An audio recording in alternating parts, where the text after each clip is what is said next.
to the first time we came here. Oh, Paimon remembers! Nahita's consciousness had been trapped by the doctor, but we followed the clues she left behind to help her.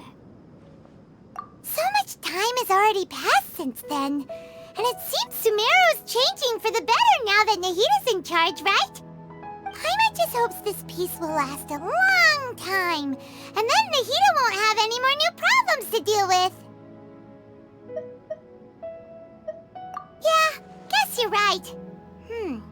We somehow always find ourselves right in the thick of it. Who knows what will happen next? Come to think of it, maybe it's all because of you. Maybe you're just a magnet for trouble.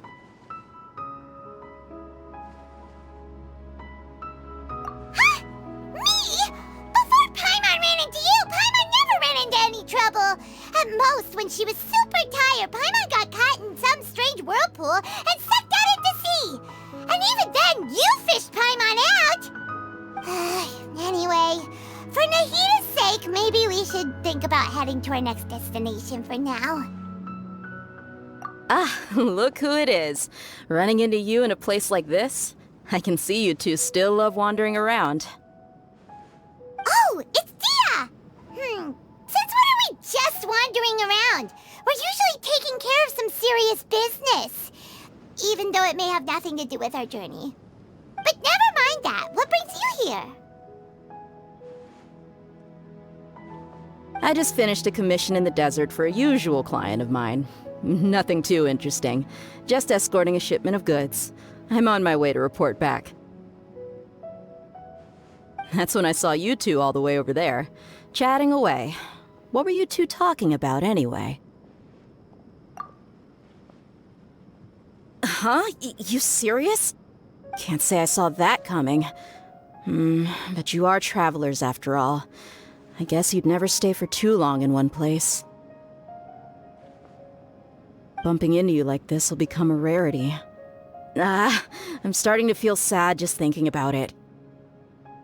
Hey, how about I gather a few mercs to escort you two? What do you say? Thanks, but no need. Oh, Paimon had no clue you'd miss us so much. But don't worry, we'll come back to see everyone when we get a chance. Sounds good. All you need to do to get to Fontaine is cross this stretch of desert and navigate some waterways. Knowing you two, I'm sure it won't be anything you can't handle. So, when are you leaving? Oh, wait a sec. Paimon just remembered there are still a few dishes in Sumeru that Paimon hasn't tried yet. Now, where's that list Paimon made?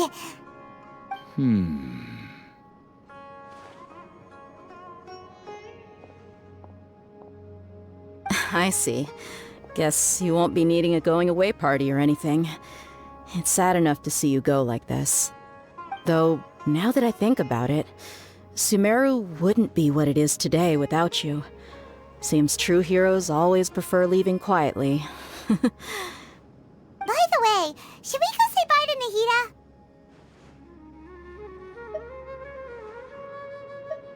Oh, good point. Then there's no need to bother her in the real world. Then, I guess this is goodbye for now, Traveler in Paimon. Whether as a client or a friend, you're always welcome to come find me. Goodbye, Dia. Bye-bye, Sumeru.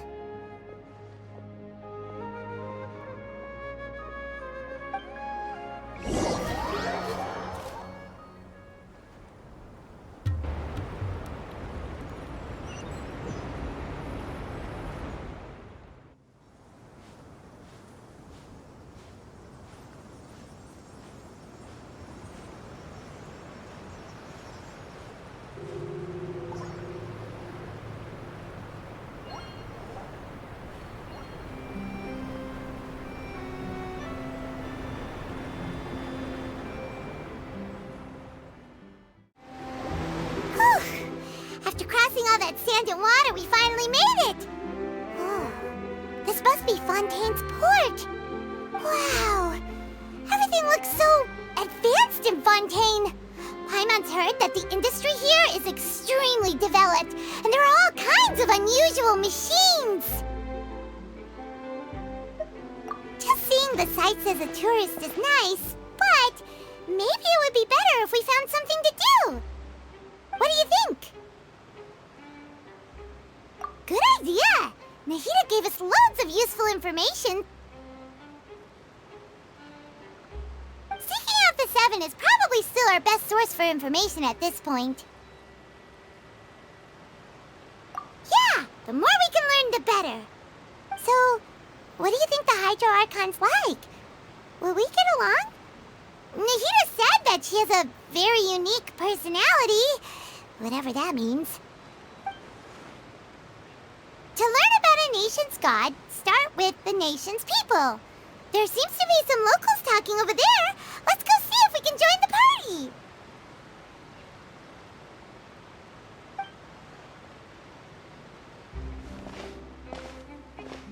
If you ask me, it's a tragedy how things ended for him.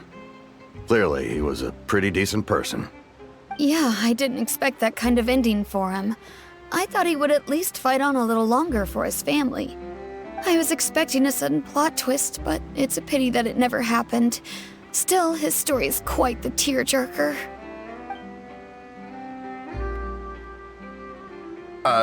Excuse me. Can I help you too? I couldn't help but notice you standing here listening. Hi. We're travelers new to Fontaine, and we had something we wanted to ask, but you seemed to be really busy talking about some kind of play, so we didn't want to interrupt. Play? Oh, no. We're talking about something that really happened.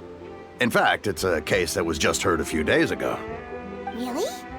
Like, a real trial? But the way you were talking about it and the words you used just now made it sound like some kind of story. Well, good tales are often based on true stories, aren't they?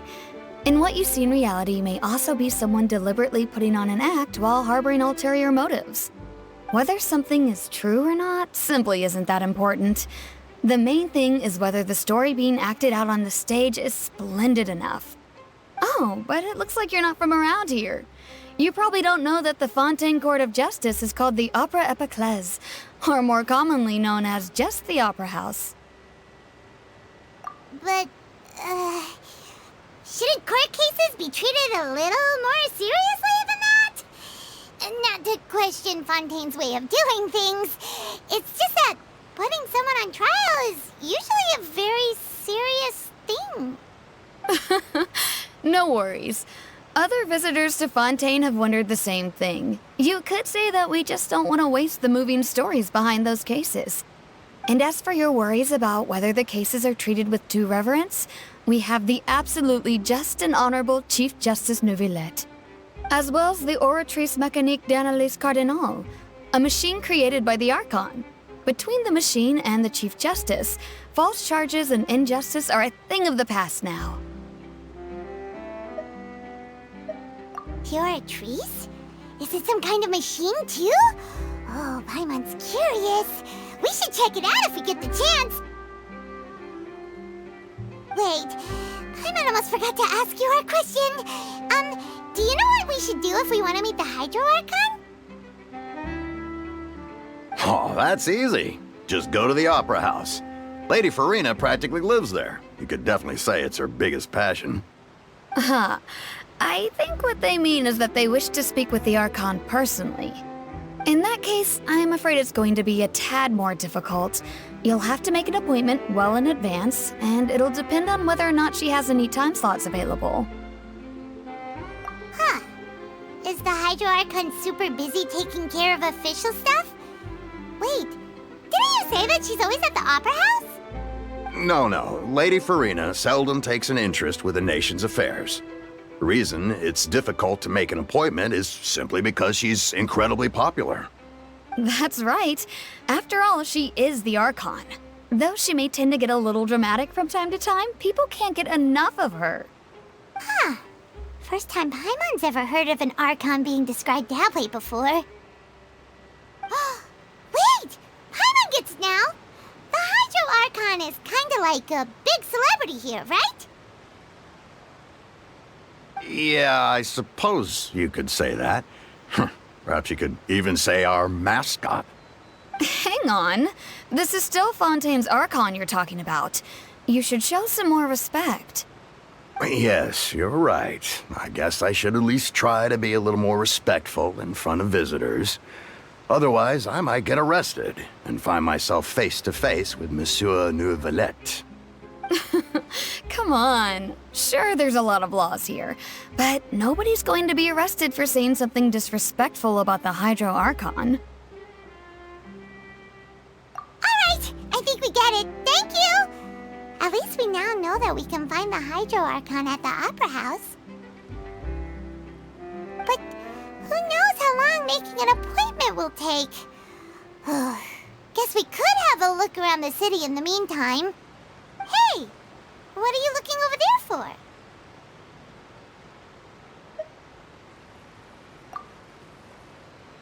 Huh. Maybe something's the matter. She isn't going to jump into the water, is she? Maybe we better go check on her.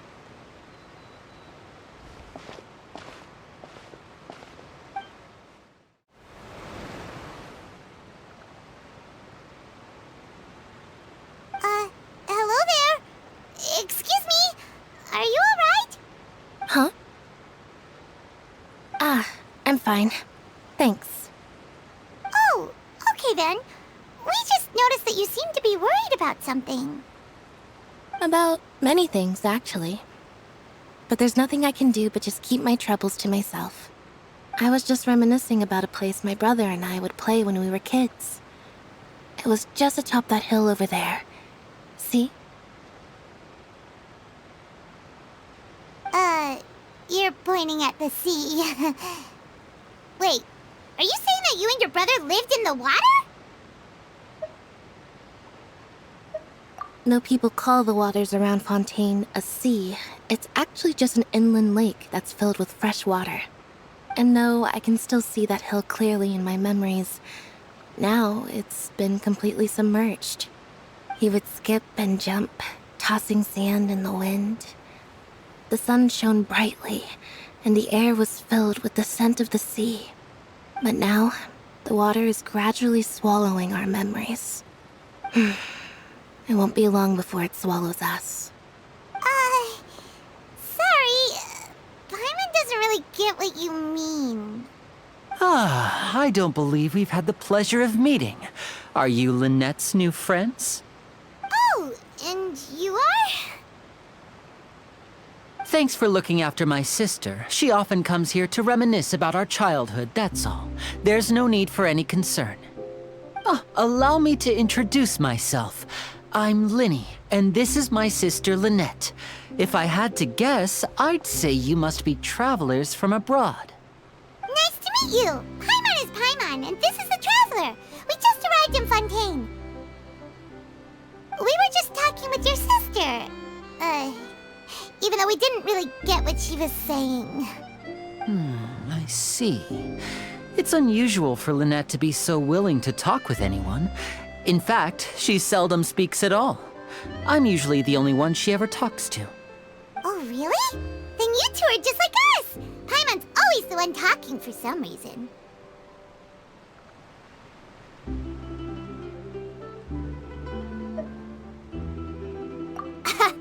So that's how you think it is? I also think my brother can be too talkative at times. Seems you were right, Paimon. We are quite similar.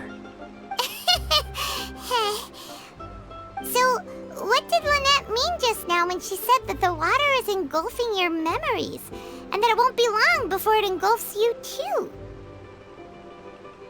Oh, that. It's from a prophecy that's been circulating in Fontaine for some time now. Well, I suppose prophecy isn't exactly the right word, because that implies a certain amount of uncertainty. There's no doubt about what's happening in Fontaine now. Where to begin?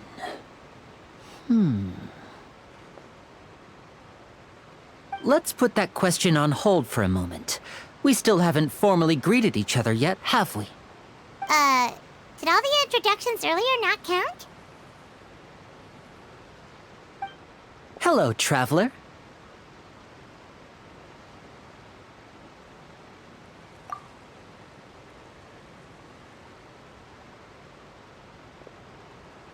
And hello, Paimon. Hey! Why didn't Paimon get a handshake? You're not poking fun at Paimon, are you? Please, don't take offense. Just consider it a sort of etiquette we have here in Fontaine when making new friends. You should remember it. It might prove useful. Oh, all right then. Well, Paimon's just happy to have a local friend now. By the way, we were just getting ready to go to the Opera House to meet the Hydro-Archon. Would you be able to show us the way? So you're going to see Lady Farina? No problem at all. In fact, I was planning to go to the Opera House later myself. I'll gladly take you once I finish things here. Please, follow me.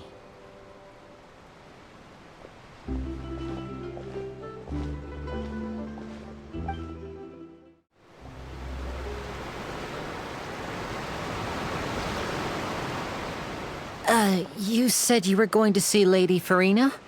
Well, it seems Lady Farina has come to see you.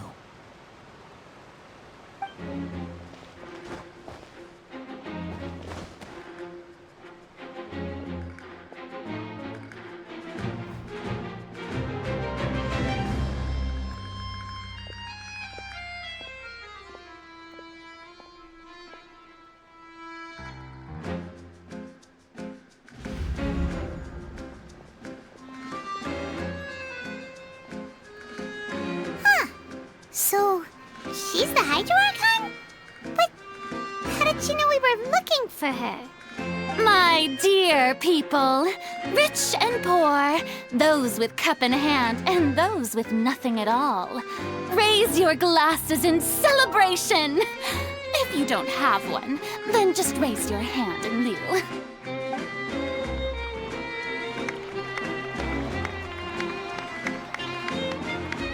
As you can all see, two unfamiliar travelers have arrived in our nation. Come, let us make a toast in honor of this traveler and her companion who have journeyed here from distant lands.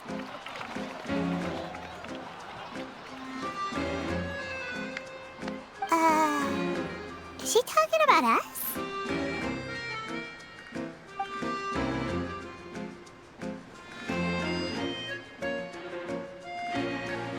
I've long heard of the turmoil and chaos you left in your wake as you visited other nations. But I welcome you nevertheless. No, I have come to receive you personally.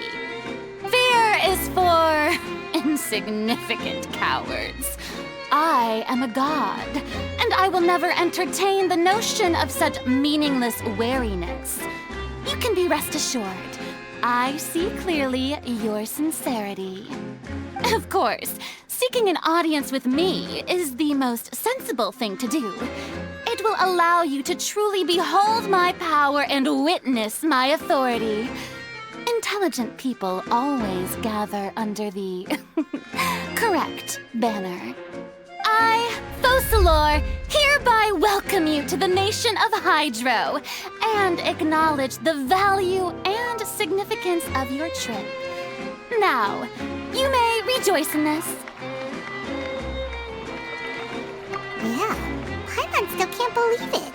Feels like we've only been here for a few minutes.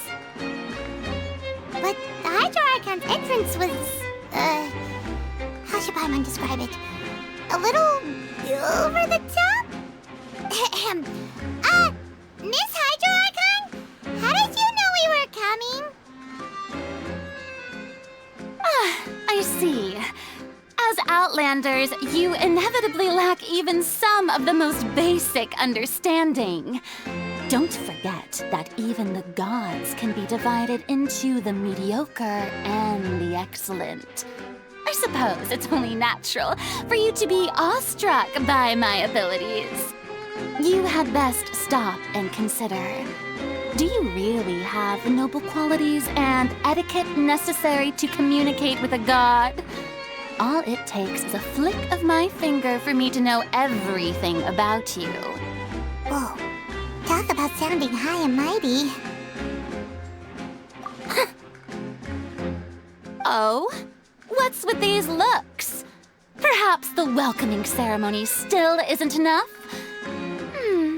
What else should I say then? Is she waiting for us to start talking? Wow, I didn't expect to see Lady Farina here. What a surprise! Wait, does this mean they're the legendary blonde traveler? How did I not notice before? Hey, what's all the commotion? Oh, is that Lady Farina? Is there some kind of drama going on? Of course. That's the blonde traveler. The one all those stories are about. Lady Farina came here to personally see her. Oh, I bet this is going to be the duel of the century. Ooh, I've got to see this. I knew Lady Farina would never disappoint.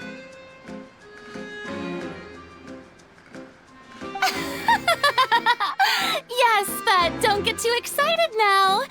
My dear believers and spectators alike tend to get quite rowdy, and despite the noise, I've come to tolerate all their ruckus.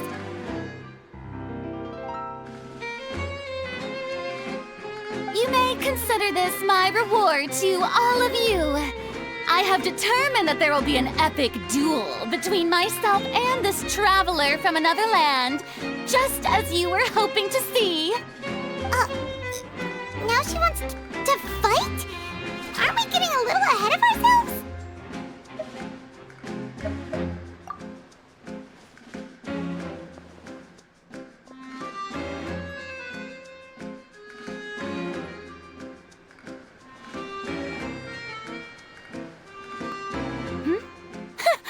Are you not afraid? Might I remind you that this is a duel against the divine? What are you trying to do, traveler? Provoking a god in front of her people? Stand down, Clorend. I admire her bravery. Few have the courage to draw their sword against a god. She is obviously a true warrior. Unfortunately, people nowadays only crave to be thrilled, and a mere duel will not slake their thirst for excitement. Oh, yeah, she's right. Just a duel wouldn't be all that interesting. On Araneus, criminals are always requesting duels to defend their honor. You're getting a bit old, to tell the truth. You see. Then, as the god of justice, I shall face this traveler in another kind of duel. A duel in court! Oh, all right! Now that'll be worth seeing! Right. This is Fontaine, after all. Such a grand opera house, it would be a pity not to use it. Why do you care so much about the crowd's reactions? Seems you've spent a little too much time in the opera house. Besides, how exactly do you plan to have a duel in court? You mean you're going to put us on trial? Oh, we have reason to put you on trial. It's obvious, isn't it? According to Fontaine law, no one is permitted to release any flying objects within Fontaine city limits during the first 3 days of each month. You are clearly guilty of violating this law, no? Oh, so that's what they've done wrong. That's our Lady Farina. No one knows the laws of Fontaine like she does. You call that obvious? What kind of law is that? Wait, flying object? You mean Paimon? Precisely! Now, if you two have no objections, then in the name of the Hydro Archon, I order your arrest. My apologies, Lady Farina. I don't mean to spoil the fun. But if you would allow me to interject, I don't think that Paimon here meets the definition of a flying object. You tell her, Linny! Finally someone who's not crazy. How could anyone call Paimon a flying object? Ah, great magician Linny, my beloved citizen. I'll permit you to object. But how exactly do you plan to prove your claim? As a magician who just rained on your parade, I naturally should shoulder the responsibility of saving the show. So, with such an audience gathered here, allow me to perform a trick for everyone.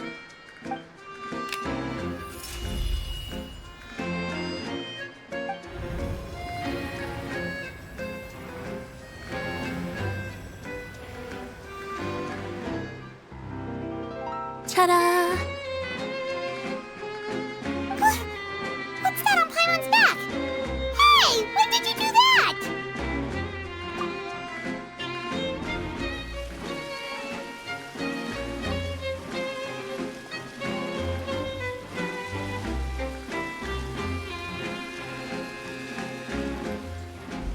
There.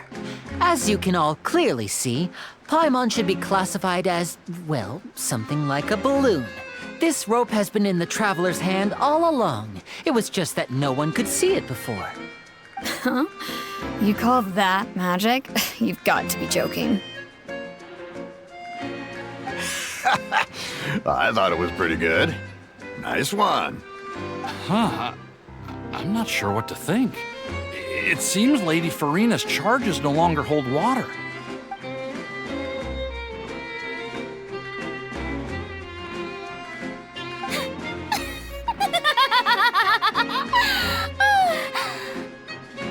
Amusing. Very amusing, Linny. Just the sort of unexpected twist that I enjoy. With you here, today's performance can finally be called complete. Performance?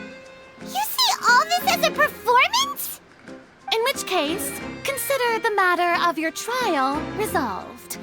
The god of justice will not bring charges against an innocent person.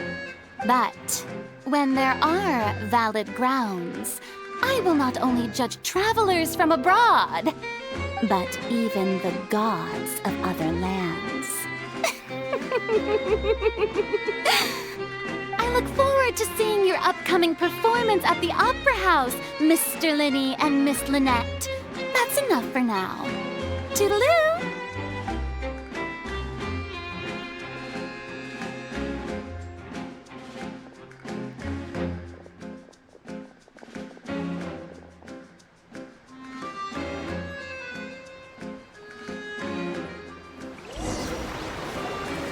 And just like that, she's gone.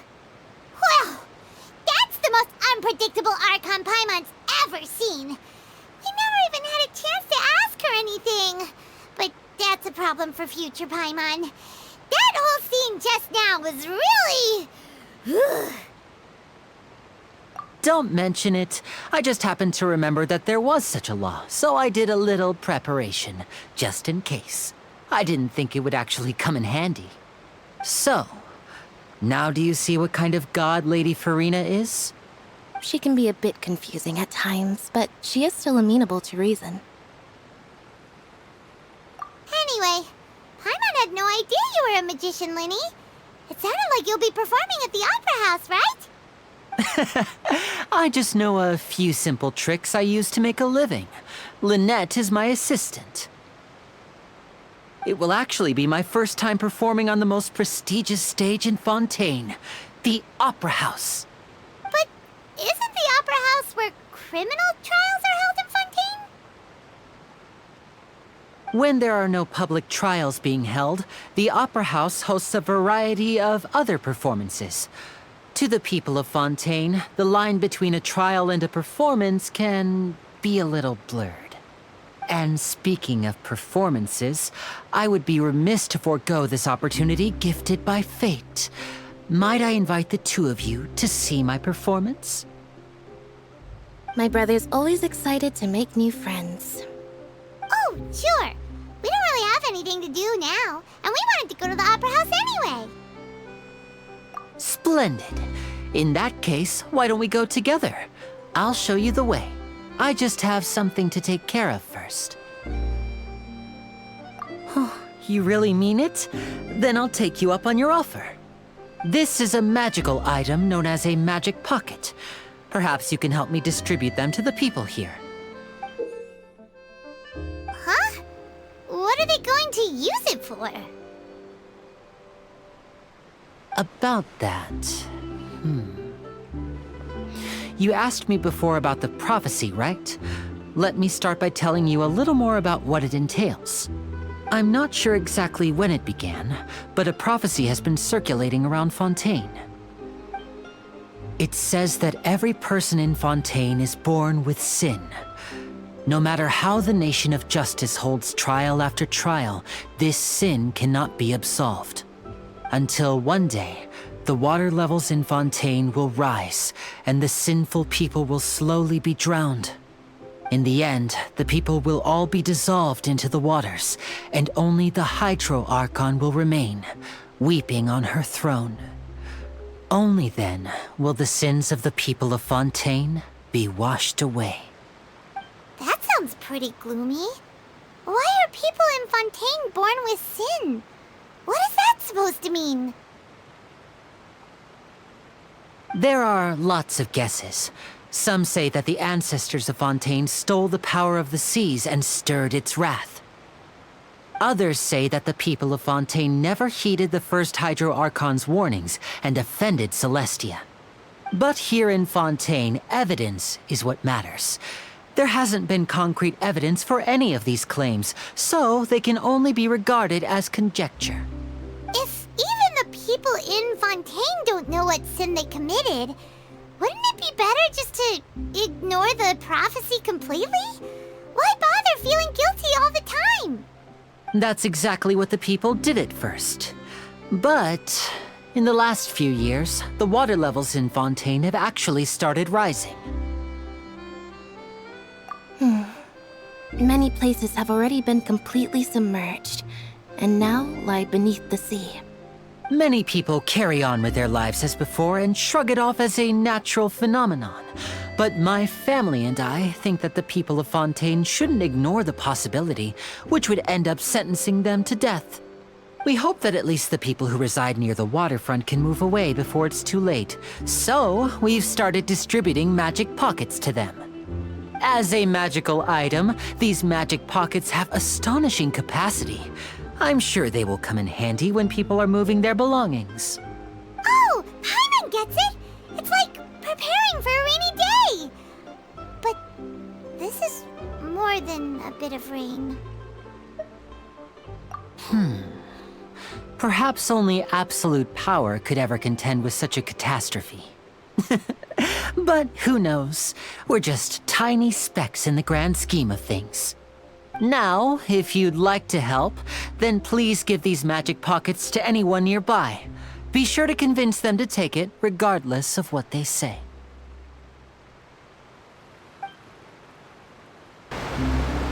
What's this?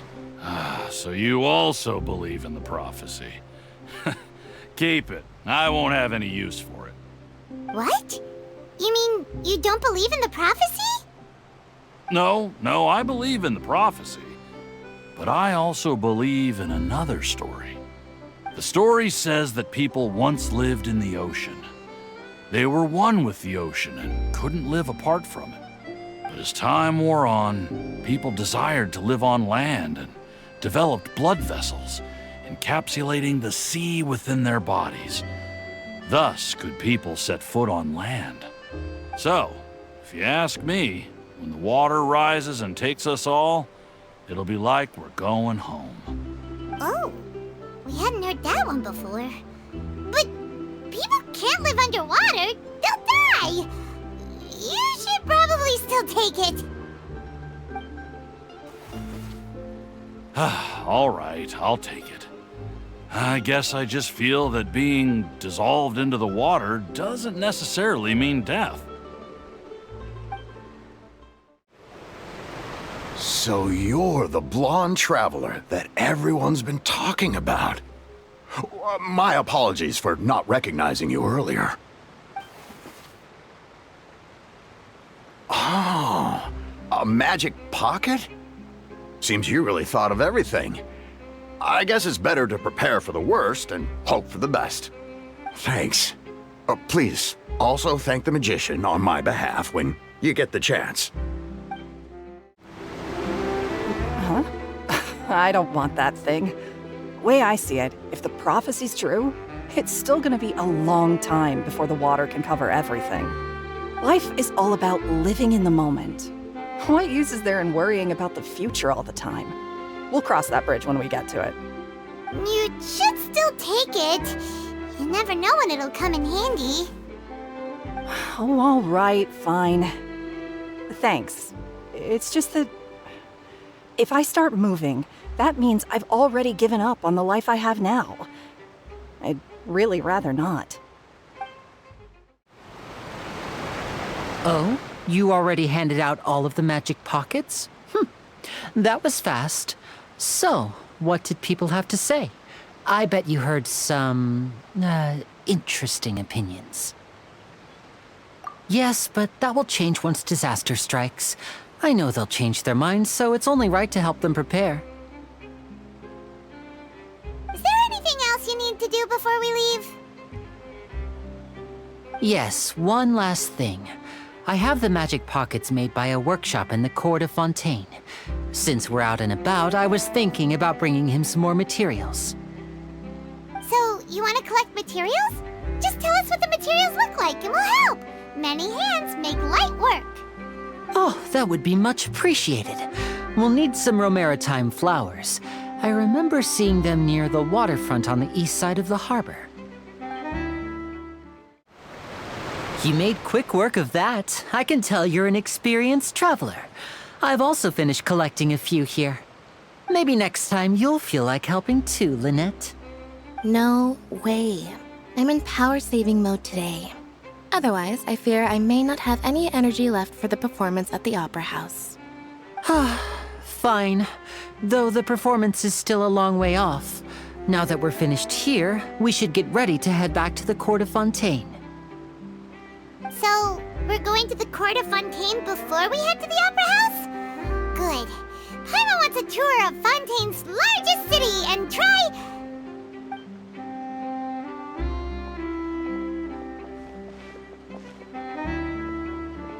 Wait, shh. Have you noticed that person over there? The young girl. Huh? What's wrong with her? Paimon didn't notice anything. She's obviously a thief. Magicians and thieves practice similar methods. We divert attention, and a distracted audience is one that won't discover what you're really doing. Watch her movements carefully.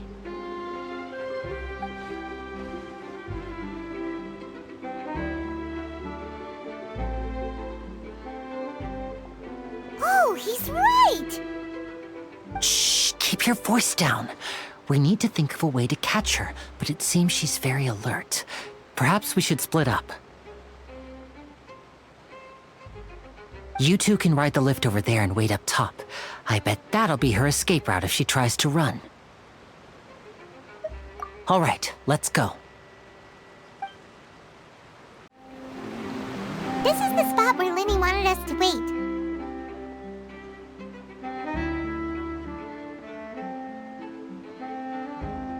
Oh, look! Isn't that her?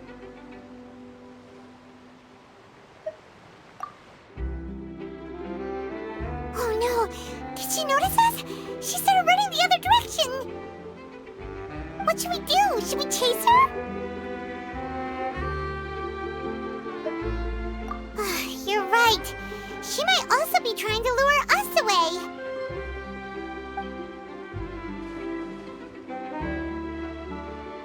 Nothing's happened for a while now. Paimon wonders if Linny caught the thief. Yeah, let's go. Are you sure that's all she took? You should check to make sure you're not missing anything else. No, that was all. Oh, I can't thank you enough. I didn't notice a thing earlier. Anyway, I should be going now. Thanks again. Oh, were you returning what the thief had stolen? That's right. Pity I wasn't able to catch her. She distracted me by dropping the thing she stole on the ground. By the time I looked back, she was already gone. I saw the general direction she went, but Linny twisted his ankle, and I needed to make sure he was okay. Oh, Oh, did you get hurt, Lenny? I'll be all right. It's just a twisted ankle, that's all. In fact, it's feeling better already. If you want to play at being a hero, at least try not to get hurt doing it. Imagine what would happen if you managed to derail our performance as a result. You're right. Sorry, Lynette. I have to admit that the thief was even more skilled than I had anticipated. But at least we were able to get the stolen items back, so it wasn't a complete failure. What a slippery little thief. Guess things turned out all right in the end, though. Lenny's initiative paid off! All right, let's put this little detour behind us. We should go to the court of Fontaine now.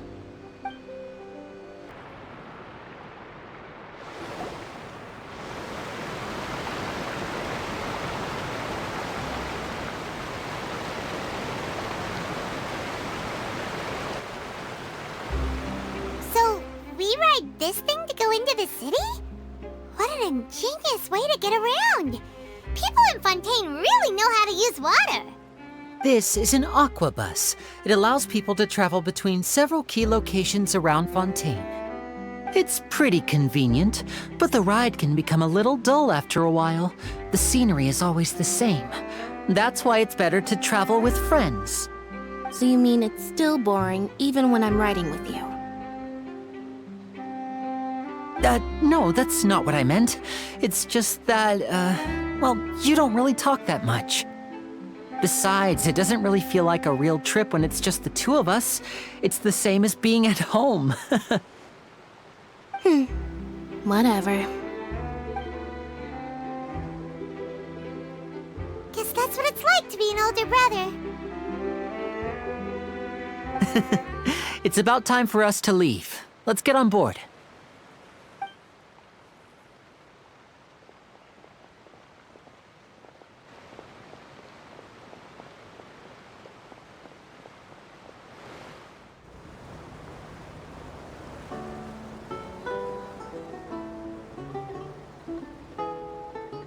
Huh?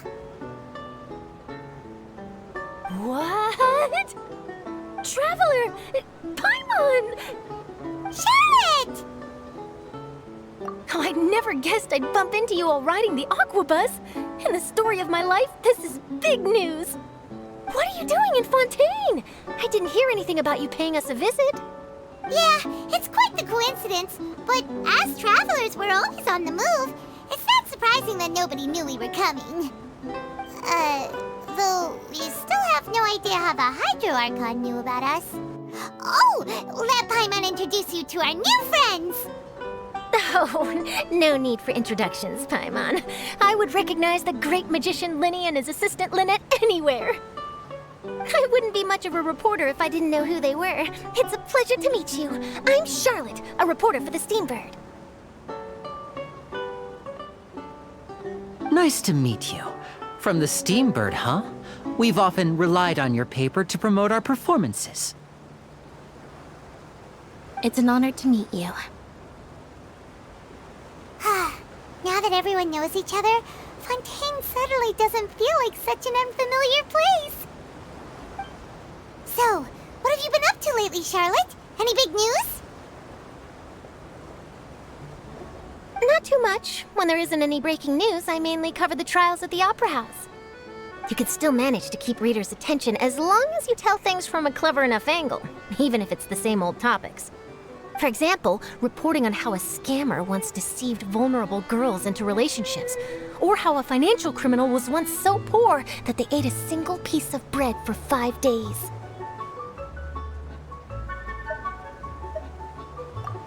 You're right. Seems you know me pretty well. What I'm really after is exclusive, sensational news pieces that could shake the country. These smaller stories are a waste of my talents. Oh, I just remembered. I've been following a case lately. Well, a series of cases, actually. You mean the serial disappearances of young women case? That's right! These stories are the talk of the town right now, and it's probably the most mysterious case we've ever seen. If I'm the first with a draft ready to publish when the case is finally cracked, and it's the headline story in the Steambird, Oh, when that happens, I bet all the other reporters will shed tears of envy. I've already gathered all kinds of materials. I just can't wait for the truth to be revealed. So, what is the serial disappearances of young women case? You mean the culprit hasn't been found? That's right. The first missing girl case happened almost 20 years ago. And ever since, after a period of time, another girl disappears. What the cases have in common is that the girls are all of a similar age, and that they've all vanished without a trace. But the scariest part is that to this day, none of the girls have ever been found. Many suspects have been arrested over the years in connection with this case, but shortly after each arrest, another disappearance would always happen.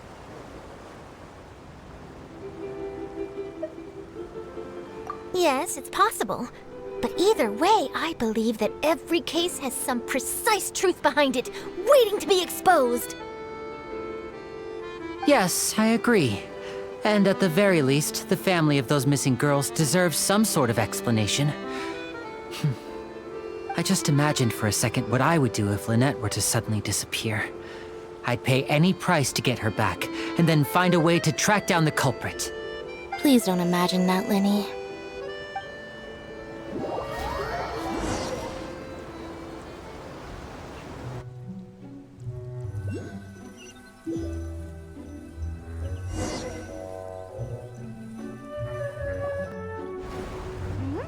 Hey, we're almost there! Look!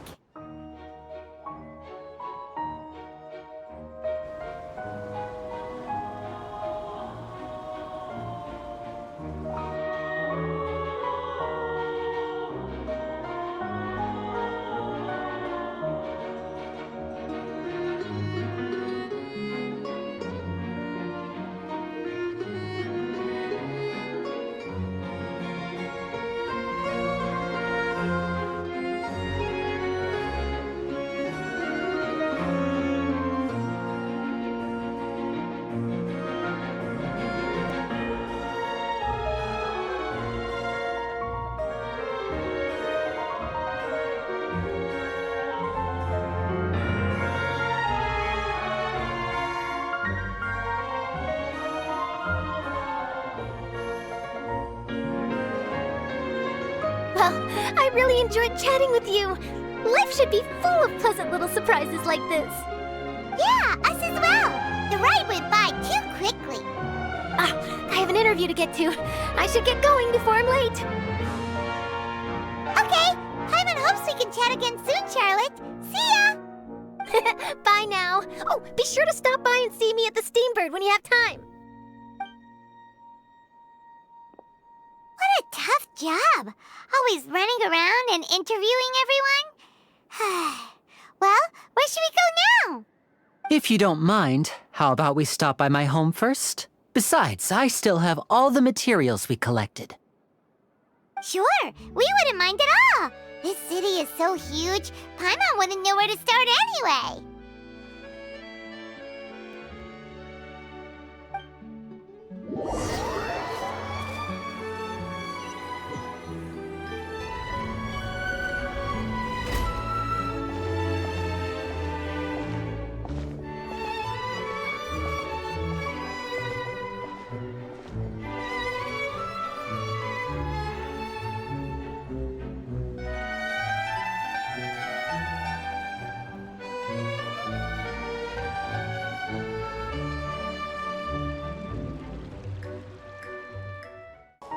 This is our current abode. Ah, Fremine, you're home. Where did everyone else go? I have some new friends that I would like to introduce. Oh, they all just went out a moment ago.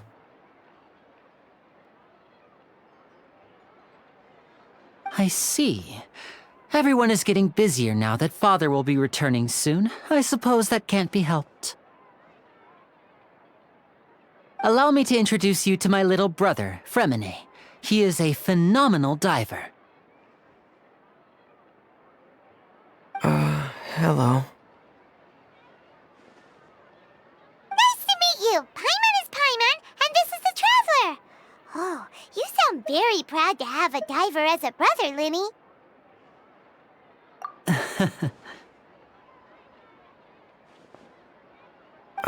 Lenny, could you come here for a moment?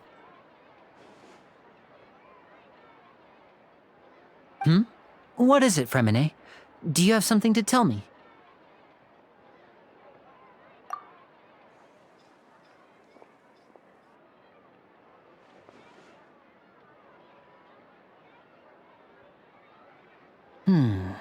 Okay, I see. Is everything all right? Oh, it's nothing. We were just discussing a little housework. Sorry for the interruption. Oh, before I forget, the Traveler and I collected more materials to make magic pockets. Were you able to get any, Fremine? Yes, I went diving and gathered lots of materials. I was about to give them to you. That's our Fremine, always quick with the underwater work. All right, I'll take these to the workshop.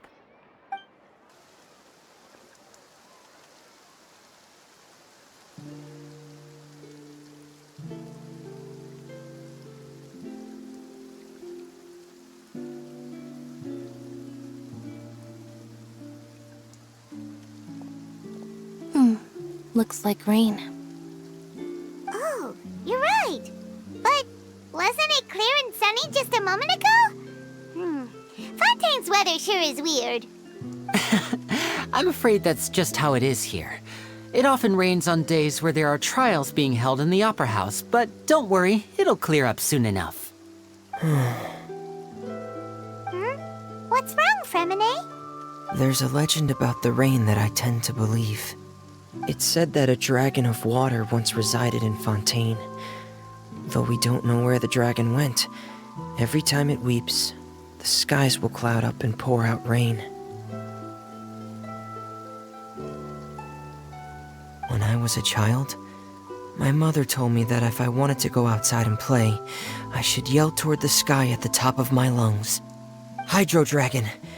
Hydro Dragon! Don't cry!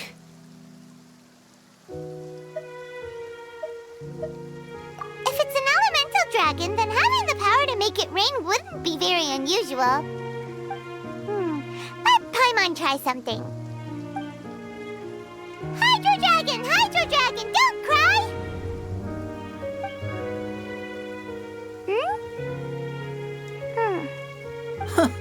Doesn't seem to be of any use. It is just a legend after all. You know, you might be a more popular magician if you understood the concept of romanticism. Or could at least play along. Sorry, it might be because we've never met the Hydro Dragon. Perhaps it can't be comforted by the words of strangers.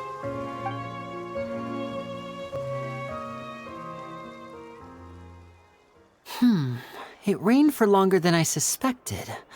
Oh, it's already getting late. Was there something you needed to do, Lenny? Yeah, some preparations for the show at the Opera House. I need to find a way to catch the last aquabus of the day. On the day of the performance, just ride the aquabus to the island of Araneus. I'll have Lynette meet you at the fountain in front of the Opera House. Oh, are you leaving now? What is it, Fremine? I'm in a hurry. Oh, I get it. You feel nervous delivering the materials for the magic pockets, is that it? Perhaps we could trouble the Traveler to help us take these materials to the Beaumont workshop and deliver them to the owner there? I'm afraid that Fremine can be quite introverted, and the boss there tends to be pretty talkative. Fremine has always been a little afraid of her. No trouble at all. Don't worry, we're on the case. Sorry for the inconvenience. I'm quite useless when it comes to such tasks. I'll think of a way to make it up to you. Oh, no need. This will be a walk in the park for us.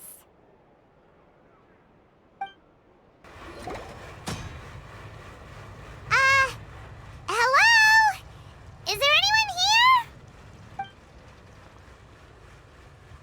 Oh, hello there. New customers? Looking to buy, or do you need something made?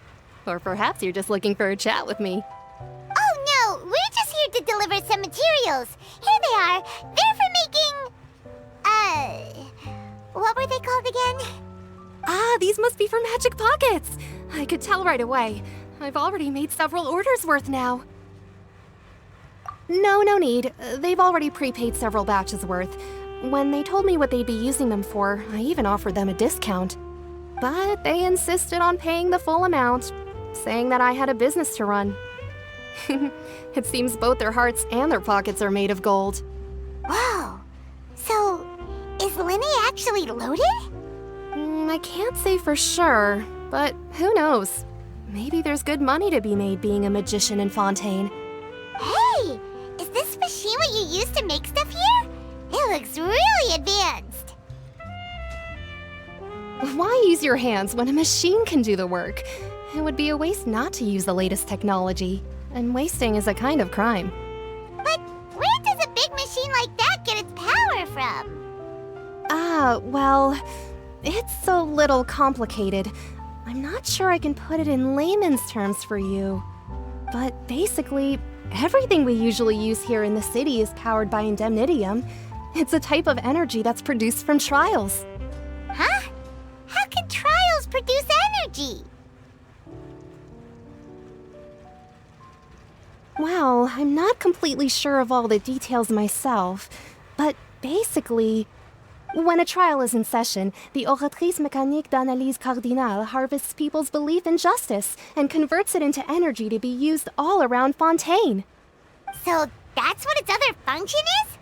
Paimon heard that the Oratrice was created by the Archon to make judgments. But Paimon still doesn't get it. How could something unreliable like people's beliefs be turned into a stable power source for these machines? Oh, yeah! So that means the Hydro Archon relies on the machine to take the energy created by belief and turn it into power for all of Fontaine, right? Even though I've never heard anyone really put it that way before, it sounds like it makes sense. Besides indemnitium, we have another type of energy called pneumosia. It isn't produced by the power of the Archon, but it is unstable by nature. Even now, it still cannot be widely used by civilians. I thought I'd find you hard at work, but here you are chatting the day away. Since you're already talking, I'm sure you wouldn't mind a few words with me.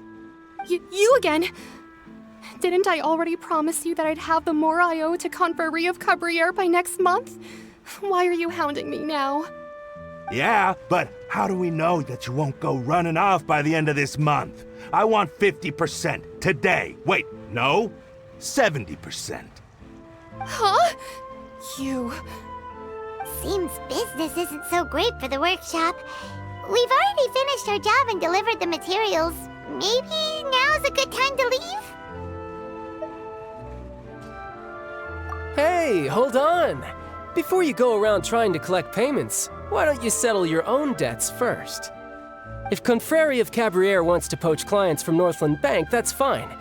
But I'm afraid you still owe the bank a hefty sum of mora.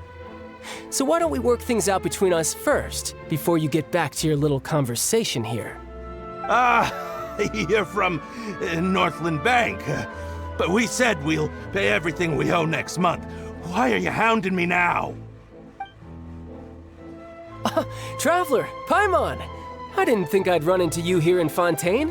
What are the chances? We're surprised to see you too! What are you doing here in Fontaine? You didn't want to stay in Snezhnaya?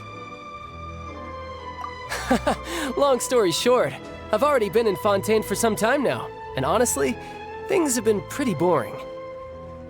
But it seems that fate brought our paths together today. Not only will I have some good friends here now, but ones who always seem to find trouble. Either way you look at it, it seems things are going to get a lot more interesting now. Pretty sure we'd want to avoid anything that you'd find interesting. Besides, our trip here has gone pretty well so far, right, Traveler? Hey, you, Northland Bank boy. Aren't you forgetting something? Don't interrupt. It's not often I run into the Traveler like this. Why don't you wait for me over there for a while? You kidding? Aren't you the one looking for us? You really expect us to sit and twiddle our thumbs while you catch up with your friends? Listen to me, boy. If you want your Mora, fine. Why don't you come and take it? Hey, I just said not to interrupt. Oh, by the way, Traveler, the last time I took Tonya and Tusser ice fishing, Tusser said, "Hey! That's way over the line! All right, boys, let's see who has to pay up now!" Can you at least let me finish one sentence? Fine. Though the bank told me not to get rough with our clients. You're the ones who started it. This is an act of self-defense. You two will have to be my witnesses, okay? I'm sure this won't take long.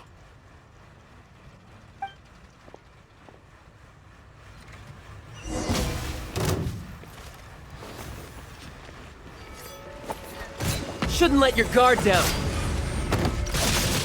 Ha! Ta! Ta! Yeah! Yeah! Yeah! Yeah! Ta! Ha! Ta! Ka! Oh, what's your deal, Brad? How are you so strong if you're just a staffer from Snezhnaya's Northland Bank? Wait, don't tell me you're... Oh, now you notice. It's a little late, don't you think? Just make sure you understand that you don't mess with Northland Bank. Got it?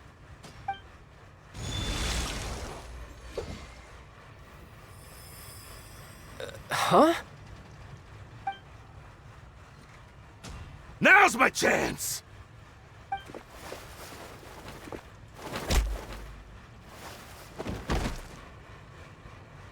Huh. That was weird.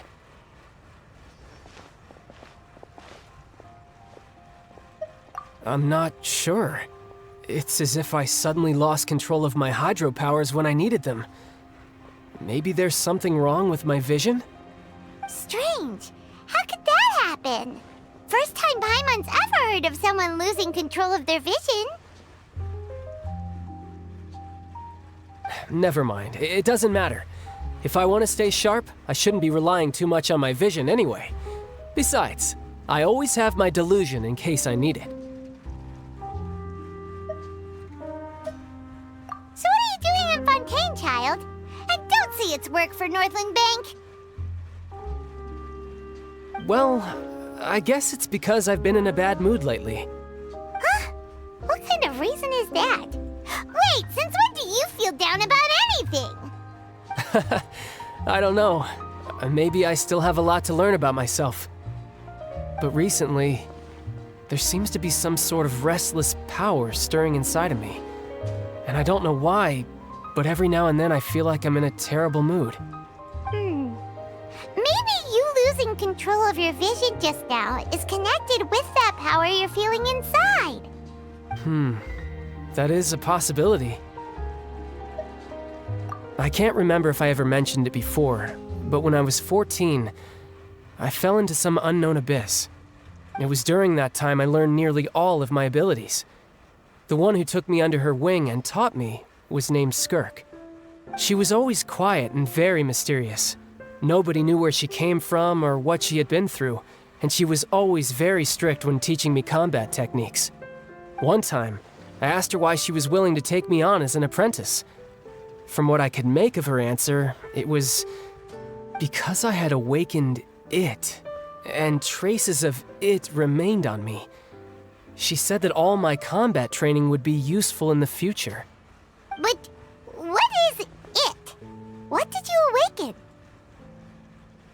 She never explained that, but my guess is that it's related to a dream I saw when I had just fallen into that abyss.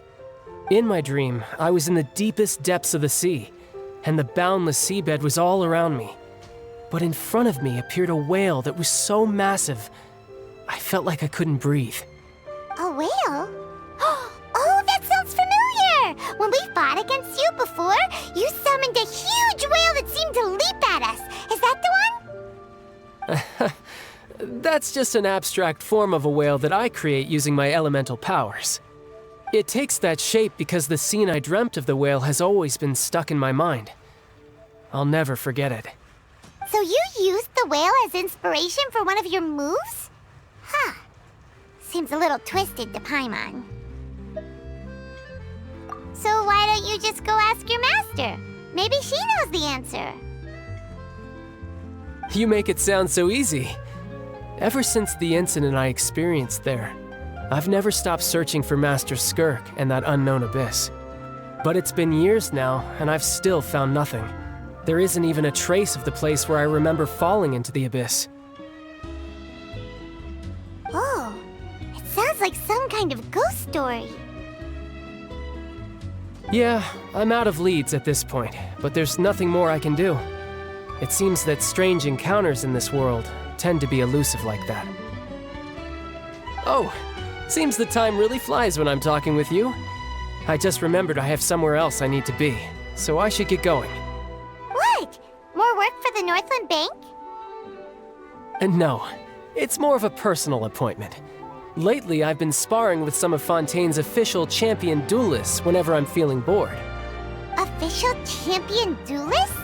You mean it's their job to duel? Yep, in Fontaine, before a criminal goes to court, they're given one chance to defend their honor by requesting a duel with an official champion duelist. The champion duelists are all-powerful fighters selected from among the nation's best. And the duel itself is a no-holds-barred fight with no specified stopping point. So engaging in such a duel is regarded as a symbol of defending your honor. If a criminal manages to win the duel, they'll be acquitted. But if they lose, they'll have no choice but to stand trial. And the worst-case scenario is that you're simply killed in the duel. Though it's rumored that Fontaine has a death penalty, from what I can tell, no one has ever been officially sentenced to death. So really, the only people who opt to duel are those who have suffered a grave injustice in being accused, or those who greatly value their honor. Otherwise, why gamble with your life? So, do many people actually get out of their trials by winning the duel? Apparently, it's exceedingly rare for anyone to actually win. Fontaine probably enacted this system as a way to show that the nation respects the honor of its citizens. Besides, none of the champion duelists are to be trifled with, which is exactly why I was itching to face them as soon as I got to Fontaine. Apparently the one I'm meeting today, Clorinde, is the strongest of the champion duelists. I had been asking her for some time before she finally agreed to face me today. Well, that's child for ya. Paimon feels like we heard that name somewhere before. Clorinde. Huh. Oh, before I forget, I want you to have this. Huh? Your vision? You're seriously just giving it away? I'm just worried that it could become uncontrollable again. I'd be pretty upset if it got in the way of my duel, so I think I'll be better off without it for now.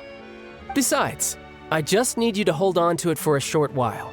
I'll come retrieve it when I have some time later.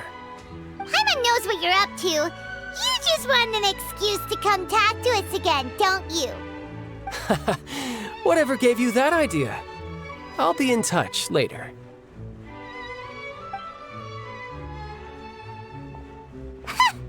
That sneaky guy. He said he's been feeling down lately, but he seemed the same as ever to Paimon. Well, seems we don't have much to do for now. We might as well walk around and see the city before Lenny's performance.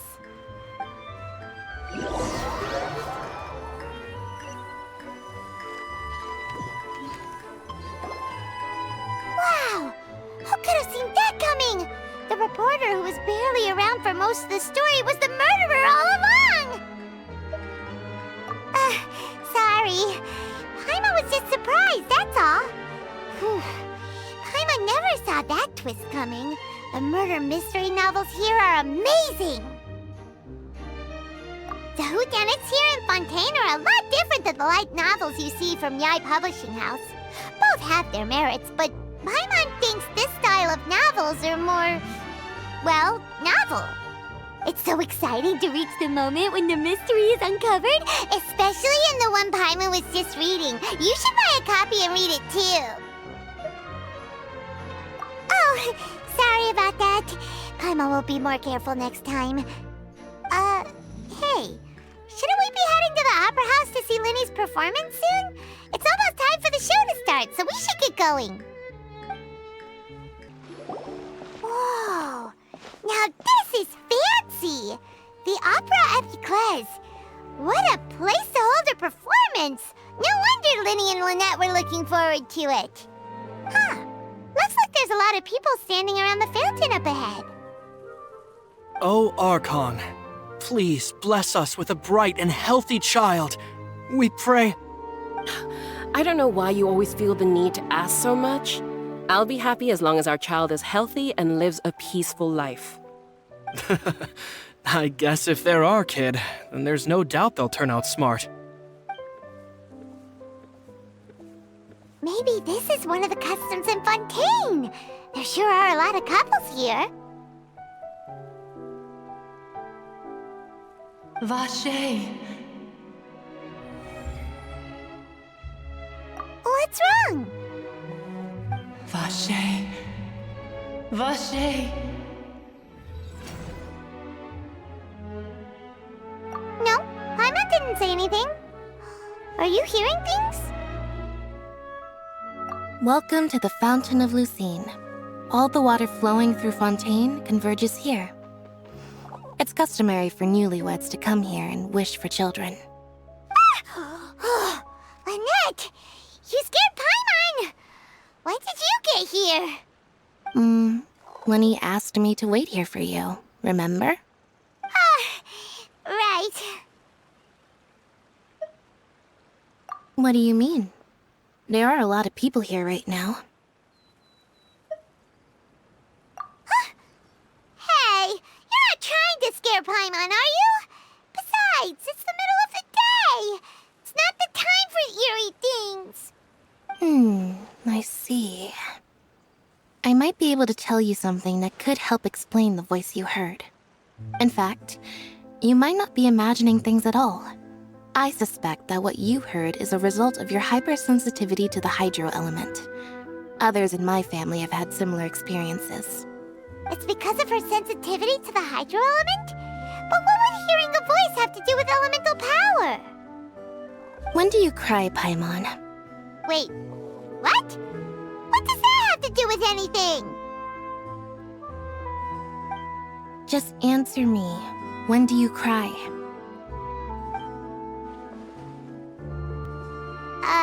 When Paimon's really sad?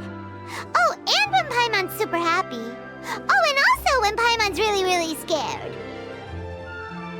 Then you should understand that tears contain your most intense emotions.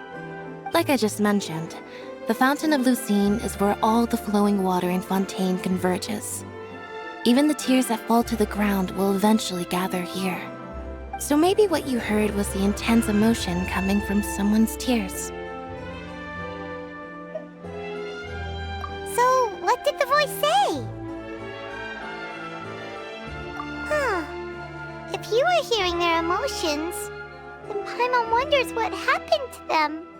Rather than worrying about them, we should worry about my brother first. Don't let that calm look of his fool you. He tends to get pretty nervous just before a performance. So chatting with Linny might help him relax a little before he goes on stage. Oh, right. That makes sense. Let's go in and see Linny.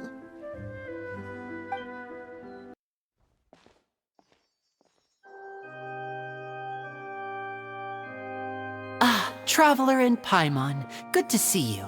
I knew you two would come. Are you kidding? We wouldn't miss it for the world. We've been looking forward to it. I can tell, judging by how early you've arrived. But you're actually right on time. The audience still hasn't started entering the venue yet, which means now is the perfect chance for us to take you to the best seats in the house. Wait just a moment. I'll fetch the tickets.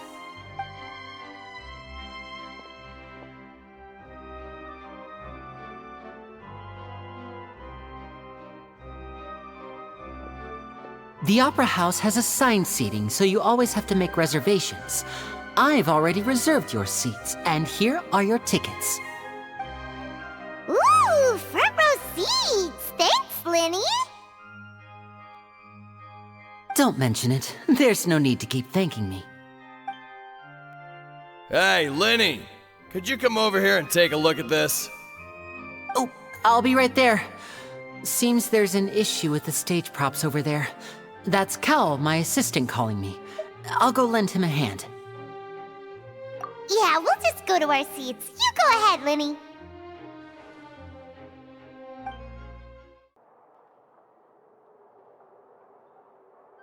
Oh, these should be our seats. Come on, let's sit down.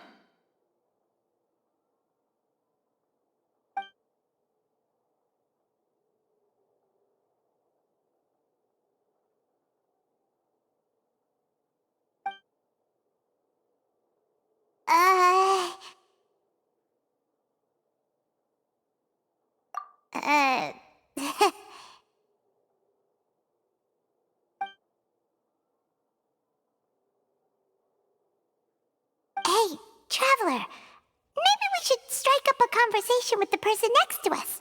Since we're sitting together and the rest of the place is practically empty still, it's kinda awkward if we don't say anything. Oh, you little... Of course you put this on Paimon. Excuse me, I did not realize you felt awkward. I am terribly sorry. I would be perfectly happy to chat with you if that is what you would like. Oh, so you heard all of that, did ya? Boy, you sure have good ears. Paimon thought she was keeping her voice down. Wait, that's not it. Paimon's sorry. Paimon's the one who was being rude, talking under her breath like that. So let's talk, but, what should we talk about? Oh, Paimon's got it. You're also here early and sitting in the front. Are you a friend of Linny's too? A friend, you say? Well, if Mr. Linny would like to be my friend, I would be more than happy to reciprocate. Oh, so you're not friends with Linny then? Oh, this is getting more awkward by the second. Paimon nearly forgot to make her introduction. Nice to meet you. Paimon is Paimon, and this is the Traveler. We just arrived in Fontaine. It is an honor to meet you two. I have heard of your deeds across Tevat. And as required by proper etiquette, I will also introduce myself. I am... Oh, Monsieur Nervillet. What an honor it is to have you here to see my show. Ah, Mr. Linny. I should say it is in fact an honor for me to see your performance in person. Wait, Nervillet? Could he be... I saw you all chatting just now, but it seems you still don't know who Monsieur Nervillet is. Allow me to introduce you to Fontaine's Chief Justice. That seat is always reserved for him. It wouldn't be too much to say that he's the symbol of justice and honesty here in Fontaine. Whoa! Sorry for being so rude just now. Paimon had no idea you were such an important person. No offense taken. Being Chief Justice is merely what I do for work. Nearly every person has their usual reserved seat, so I'm not so special, really. And by the way, I should probably let you know, even though I would prefer not to, there's someone sitting up there in the VIP seats that has been striking a pose for quite a while now. I believe she is trying to give you a most elegant and impressive first impression. So I think you should take notice of her sooner rather than later, otherwise she may become flustered.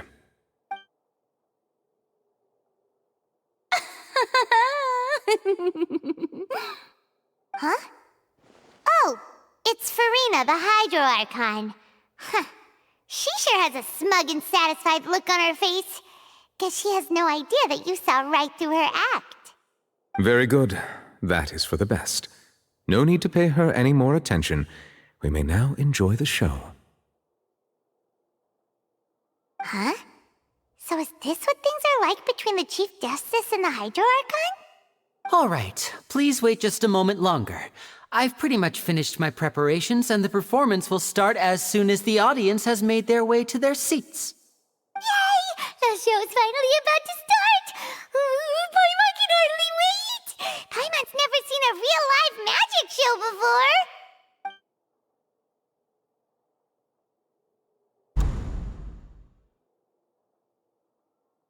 Oh! They're dimming the lights! The show must be starting!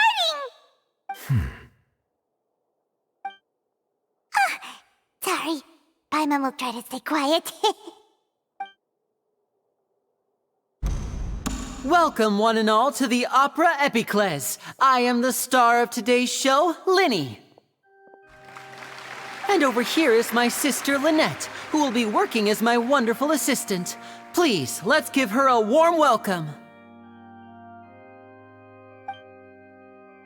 Hello, everyone. I know she may seem to be a little sleepy right now, but that's just a sign that she's nervous. Whatever. Now, some of you may be thinking, two vision holders who can freely manipulate elemental powers performing magic is not true magic at all. So, I would like to take a moment to assure you that elemental powers will have nothing to do with what you will witness on the stage today.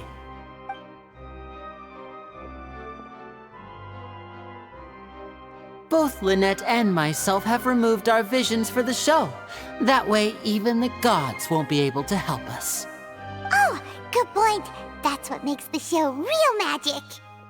Now, without further ado, let the show begin. Lynette will now exit the stage to make some preparations. I know you might miss her, but don't worry. She'll be coming right back on stage momentarily. Perhaps in an unexpected way. I'm sure she'll be stealing the spotlight soon enough. Oh, and before I forget, there's one more thing I should say.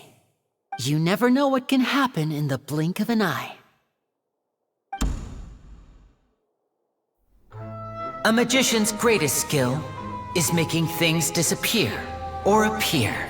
The possibilities are endless.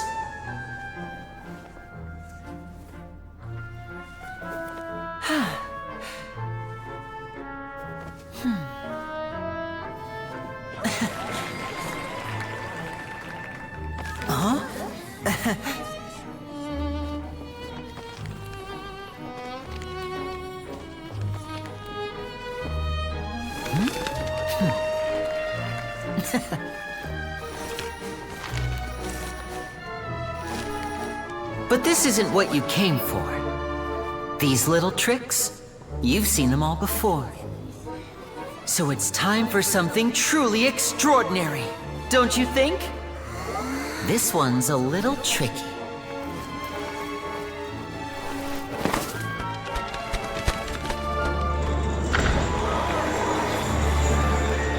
Using this water tank, I shall make my sister vanish completely, right before your very eyes.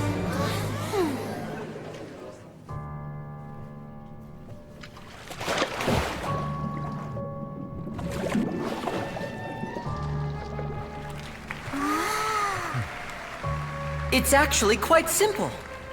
She'll just turn into air bubbles and float right out of the top.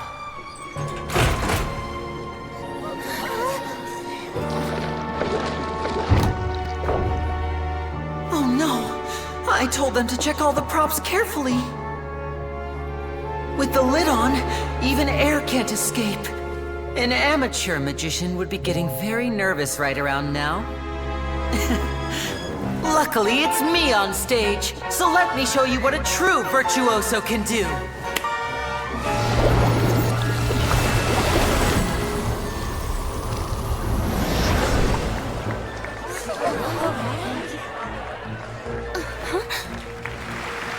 Lynette, are you still there?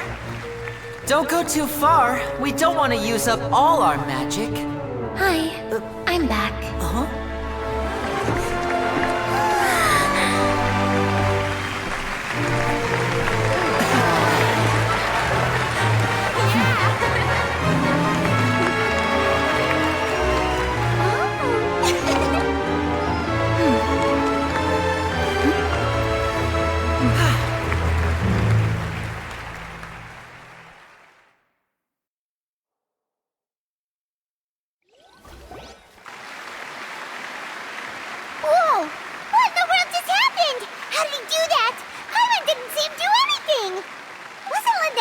the water tank?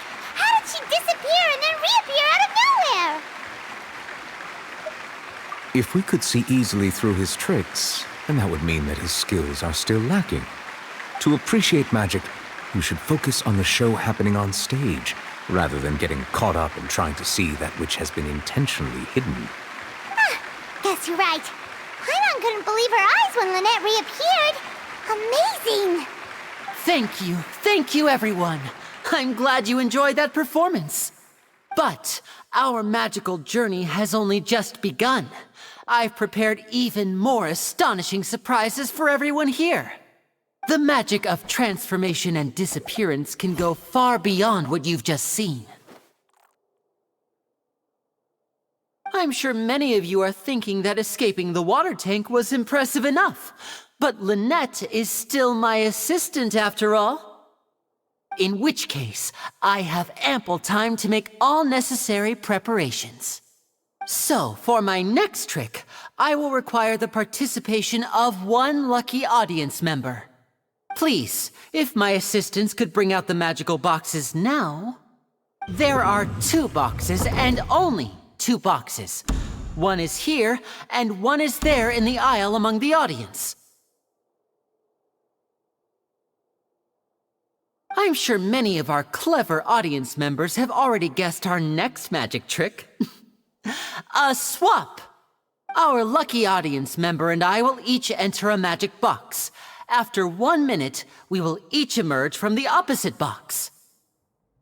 Now please, everyone pay very close attention to the box you see here. Don't give me any chance to make a move. Wow! How's he gonna do this? Hey, do you think this is all magic tricks, or does Lenny have actual superpowers? The lucky audience member will be generated by this random number selector. It selects numbers entirely at random. Even I don't know who will be chosen to participate. Now then, let's begin. Let me see. Oh, row 7, seat 3. Congratulations! You now have the chance to experience magic firsthand for an entire minute. Please, come forward. My assistant will take you beside the magic box. I'm sorry, it might be a little cramped inside, but no need to feel nervous. We've carefully arranged everything for you to be as comfortable as possible.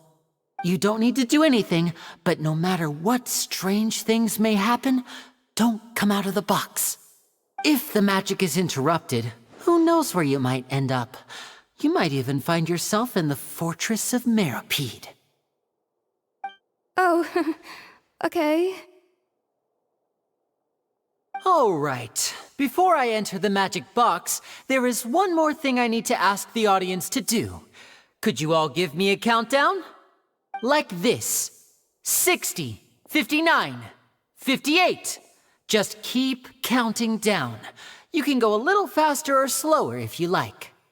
I won't be able to see anything in the pitch black box, so I'll be relying on your voices to know when time is up. Oh, and no tricks now.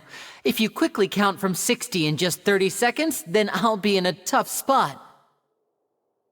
Ooh! Paimon kinda wants to count faster after hearing him say that!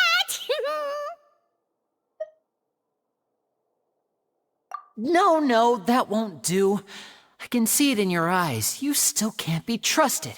Let's practice together. Come on, repeat after me. 60, 59, 58. 60, 59, 58! That's right, perfect. Keep it going. All right, I'll see you all on the other side once you've finished counting.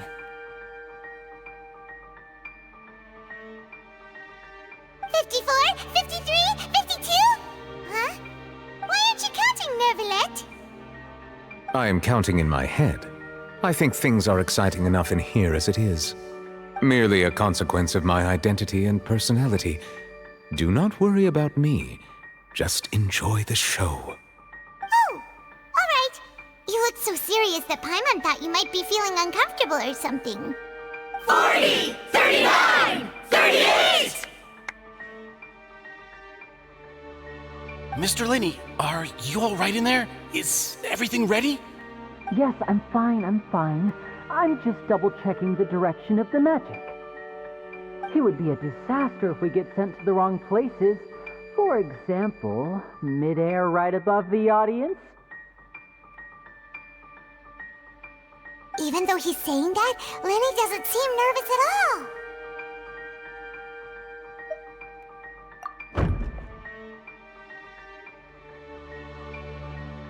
Ah! What was that noise? Did you hear it too? Not sure. Anyway, it doesn't seem like anyone's worried about it. 25! 24! 23! What's wrong, Mr. Linney? I can still hear you moving in there. I seem to have accidentally knocked over a decoration. I'm trying to fix it, but it's pitch black in here. I can't tell left from right. Never mind the decorations. There's no time for that. The show is what's important. No, that's unacceptable. I want my show to be perfect. Don't worry, we still have 20 seconds. Hear them counting? 19! 18! 17! It seems things aren't quite going as planned. I apologize, everyone. It feels like you're all starting to count faster, but that's all right. I know it can be tiring to do such a long countdown. 10 seconds and change is still plenty of time. 10! Almost there now. Whew. Swapping two people is harder work than you might think.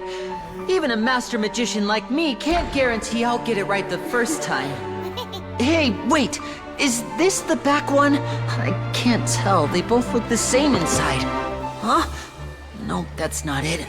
I'll try again. 7! Hey, slow down! Honestly! 5! 4! 3! Whoops! That doesn't count! 0!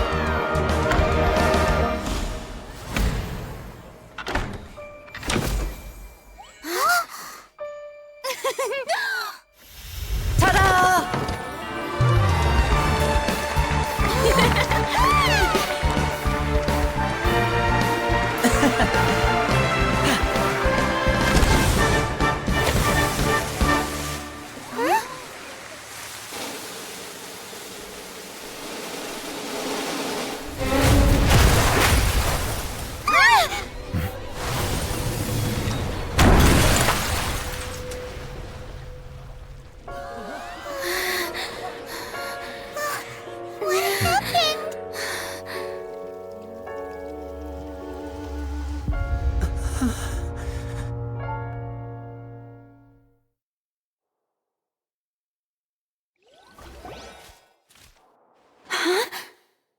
Is this part of the show? Mr. Linney, you're going to use magic to fix the stage now, right? What happened? Oh no. Maybe this isn't part of the show. The girl was still in that box, right? This performance is over. Medical staff with me. Guards, secure the scene and detain all the performers. Seal the exits. No one is allowed in or out at this time. Yes, that's right. If this was just an accident, then we must investigate the cause. But if this was all part of some scheme, then those accountable will not escape the judgment of the God of Justice! No need to be alarmed, you two. We'll get to the bottom of this soon enough.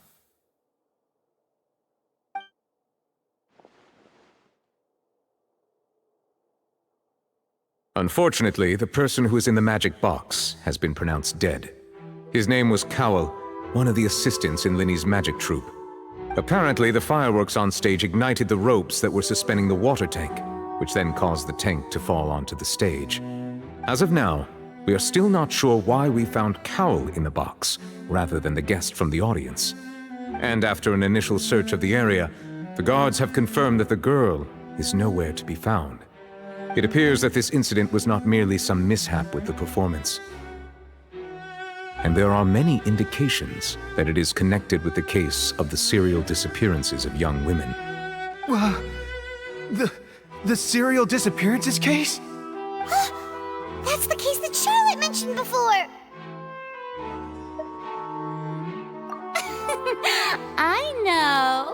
I know the truth. I can see through the whole thing. Really, using such a shallow and obvious mystery as his finale.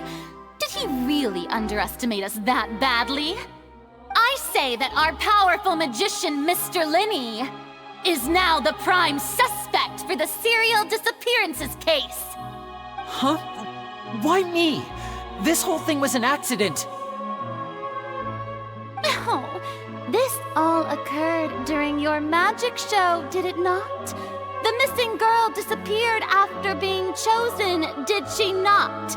The deceased is one of your assistants, is he not? Now that I think about it, that whole speech about magicians making things disappear was nothing more than a provocation, a bald-faced challenge. That can't be right. How can Linny do this? He was in the box on the stage the entire time. We can even hear his voice. Besides, before the show, he told us that he would like to catch the criminal behind the disappearances. He couldn't possibly mean catching himself. Save discussion for a later time, please. Lady Farina, may I assume that your comments just now constitute an accusation against Mr. Linney and his associates, and that you are pressing charges? I just think that I think it might be a little early to talk about formally pressing charges. But what Lady Farina said just now makes perfect sense. Looks like she's gonna personally deliver justice. A kidnapping and murder carried out under the cover of a magic show. Lady Farina said it all. I mean, of course, my dear people. But what excites me even more than the obvious truth before our eyes is the opponent I'll be facing. That's right. I mean you, Traveler. You'll support Linny, won't you? After all, he was the one who helped you the first time we met.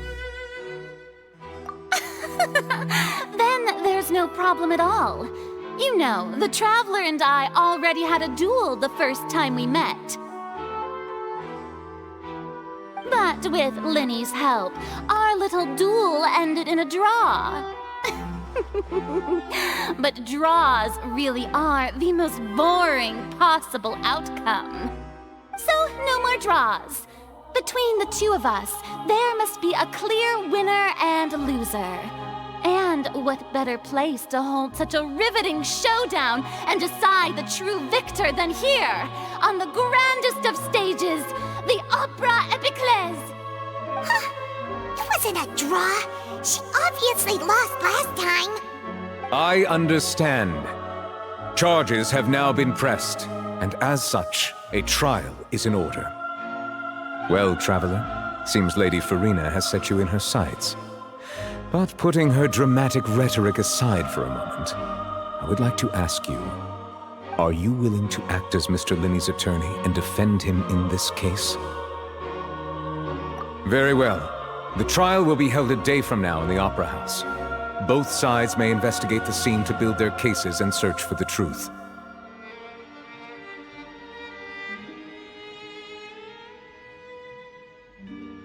Linney and his troupe are all potential suspects and shall remain within the Opera House. The audience may begin to leave in an orderly fashion once they have been cleared by the guards. A day isn't that long. Let's see what kind of case this big-shot outlander can build in such a short amount of time. I'm really quite looking forward to hearing it.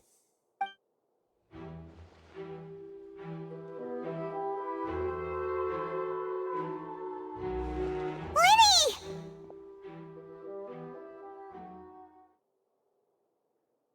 Sorry about everything that happened just now. Were you frightened? Of course!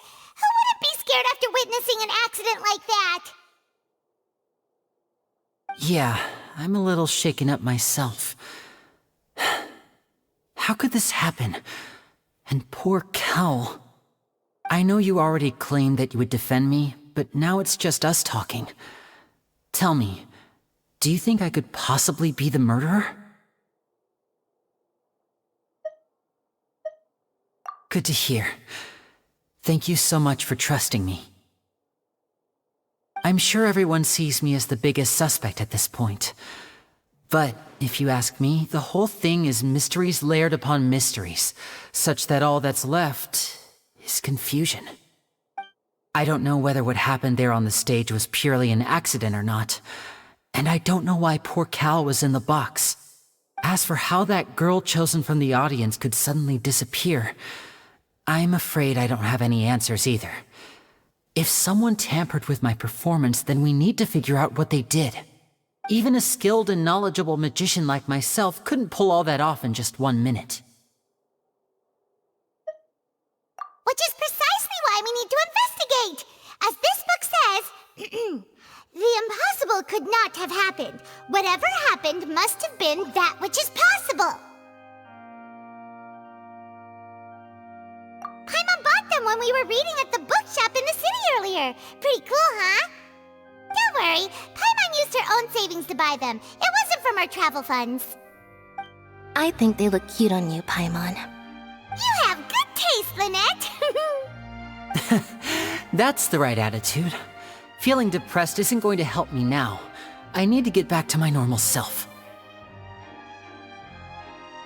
But with the guards watching our every move, it's going to be especially difficult for Lynette and I to prove our own innocence. Good thing you agreed to be our attorneys. Thanks for that. We'll be counting on you. Yes, thank you so much. Yeah, just leave it to us. Oh, since we're going to start investigating, Paimon has a question first. Where did Lynette go during the performance? Ah, well, I'm afraid that would involve some of our essential trade secrets as magicians. The secrets behind our magic are past saving, Linny. I suppose you're right. The truth behind our tricks is going to be important evidence that will be weighted during the trial. 'Tis truly a pity. As a magician, our magic show is a work of art. We've poured countless hours and spared no effort in perfecting it. But if revealing our secrets will help you uncover the truth behind what happened, then it will be well worth it. We should go somewhere else if we're going to discuss our magic tricks. We'll go speak with the guards, and in the meantime, you can go investigate the stage and the seating areas. Alright, let's go have a look while the investigation teams are still here. Detective Paimon is on the case!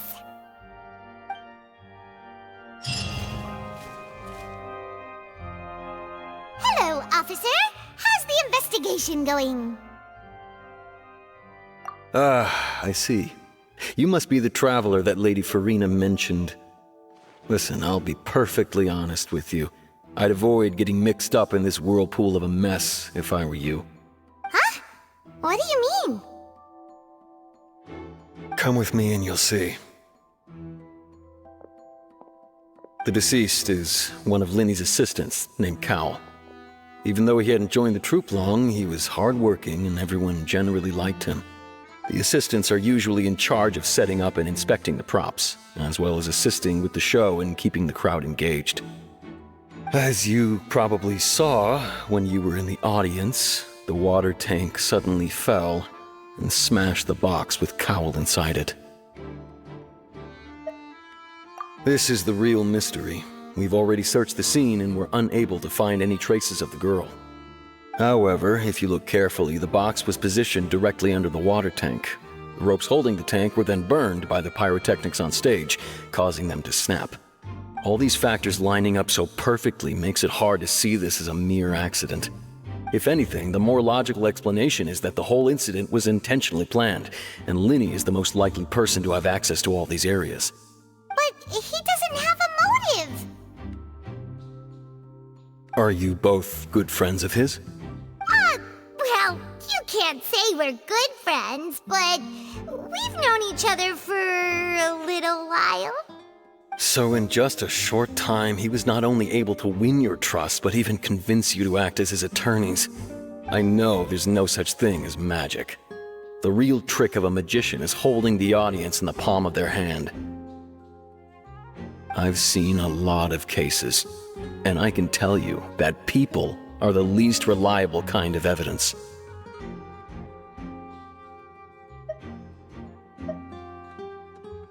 Sorry, I tend to be pretty straightforward. Just know that I'm warning you for your own good. Anyway, you may investigate the scene of the crime yourselves if you're curious. Who knows, maybe you'll be able to come up with some new evidence. So this is the rope that broke and caused the water tank to fall. The rope looks pretty durable. How can it be burned through so quickly by fireworks?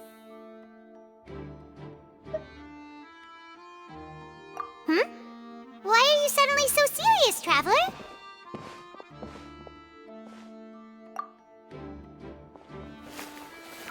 Whoa! Look! This bit is made from different material! Most of it was burned away, but there's still a little bit of it left. Huh.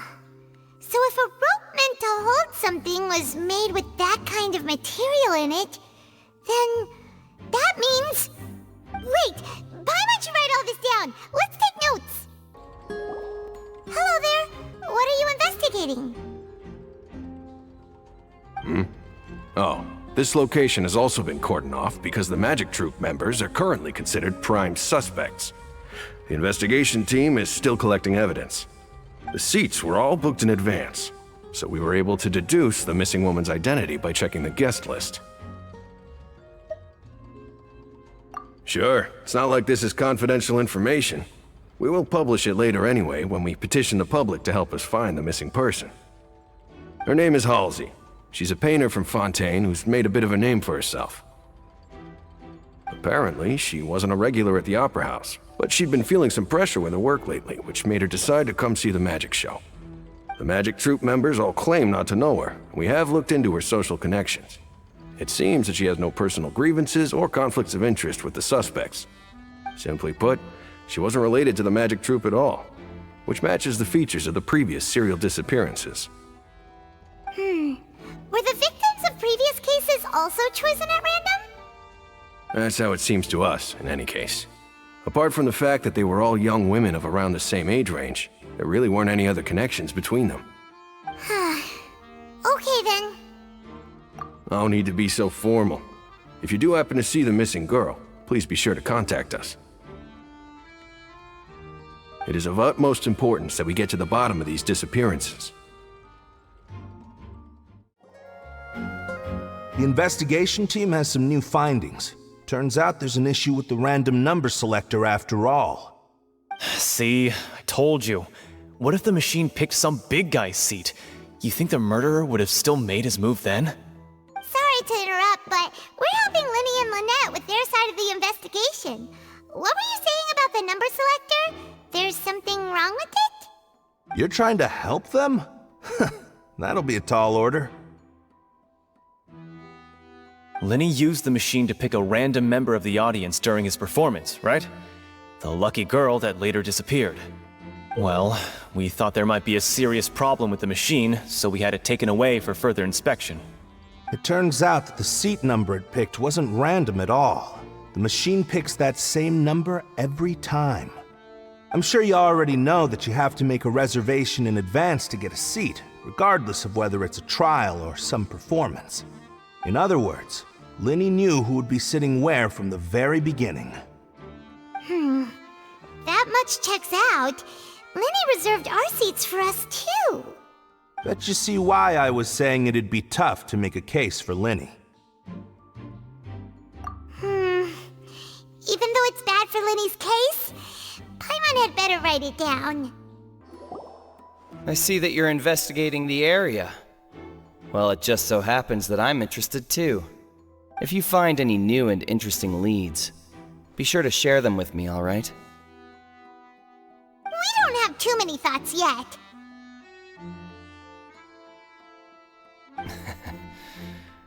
Then why don't I tell you my hypothesis first?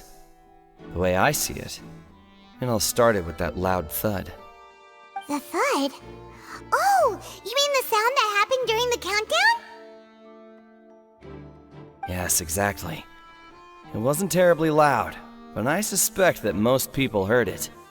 It's just that everyone was awaiting the results of Linny's trick with bated breath, so no one paid it much mind. But now that the incident has happened, the thud has become an important clue. That makes sense. So, what do you make of it? I'm of the opinion that it may have been the sound of Linny's accomplice, Lynette perhaps, jumping atop the water tank or something like that. And when the pyrotechnics went off, she cut the rope, sending the water tank crashing down. But wasn't the noise we heard too loud for that? Perhaps the balance wasn't right, leading to a particularly rough landing. Oh, that's true. I suppose I must reconsider. That does remind Paimon, though. What was with that sound? Hey, you! Yes, both of you! Over here! I've been keeping an eye on you for a while now. Huh? You mean us? That's right. If I'm not mistaken, you're also among those who wish to cut down the thorns and pursue the truth. No? And by the looks of it, you're not from Fontaine. Well, you're right on the more about that one, but who are you?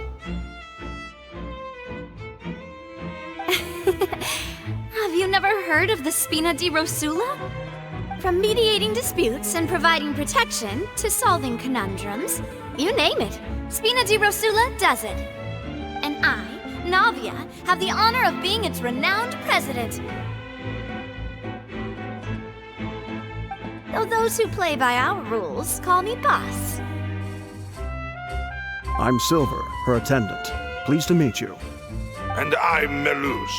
Demoiselle's various daily needs and affairs are under my purview. Huh? Boss? Demoiselle? What gives with the names? Well, I am the second generation president. Melus and the others are still used to my previous title. My apologies, Demoiselle. Should you prefer, boss, I will endeavor to use that instead. No, no need. You don't have to call me boss. Just Navia is fine. Okay, if you say so. Not that we're members of Spina di Rosula anyway. All merely trifling details. Never mind. Now, back to the situation at hand. That's right. I've always kept an eye on the serial disappearance cases. My interest stems from a matter back from my father's time. Judging from the look of things, I find Linny an unlikely mastermind. Really? We think so too! That's why we're looking for clues now. But how did you come to that conclusion? Intuition, naturally. My unparalleled intuition. Farina sure was quick to point the finger at Linny without any decisive evidence whatsoever, wasn't she? But that's not uncommon for her. If you remember, the Justice had to interrupt her and ask if she was pressing charges just to keep her from getting carried away. Anyway, a trial begins the moment someone levels charges. And, of course, there was no way Farina was going to back down in that situation. Sounds more like you just don't trust the Hydro Archon. Well, what's your opinion? I must admit that she can be interesting at times, but liking her doesn't mean that I'll blindly agree with her. All right, I've answered your question. Now, it's time you answer mine. Wait a minute, did that answer count? Well, I say it does. But don't worry, you won't hear any pointless questions from me. In your opinion, do you think it's right to treat a trial like it's an opera?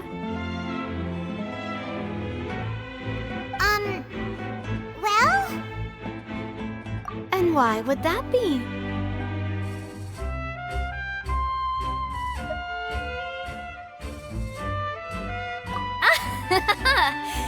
See, Silver and Maloose? I told you they'd be different. Most astute of you, demoiselle. I too think that the traveler's response was most excellent. No matter how wonderful the script or how fervent the audience's expectations may be, the trials that go on stage here must be based in fact. And if that can be done, boss, then... All right, that's quite enough, Maloose. Anyway, I like your answer. You passed with flying colors. Now, I need to make some preparations, following which our joint investigation shall commence. You two shall be my assistants. Wait! Since when did we become assistants?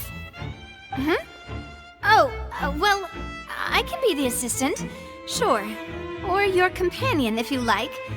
I'm really not that fussy. That's more like it.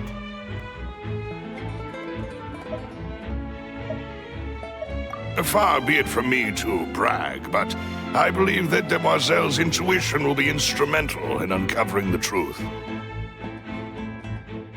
You wish to save a friend from false accusations, and we wish to unravel the disappearances. In this sense, our goals are aligned. You have a point.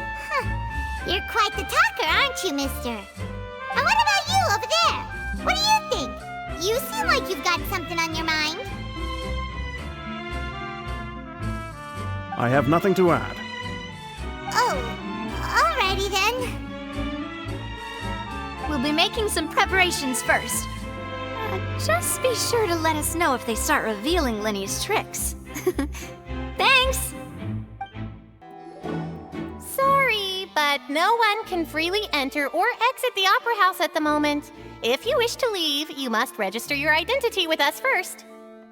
No, we're not leaving. We're representing Linny and Lynette as attorneys, so we're investigating the case.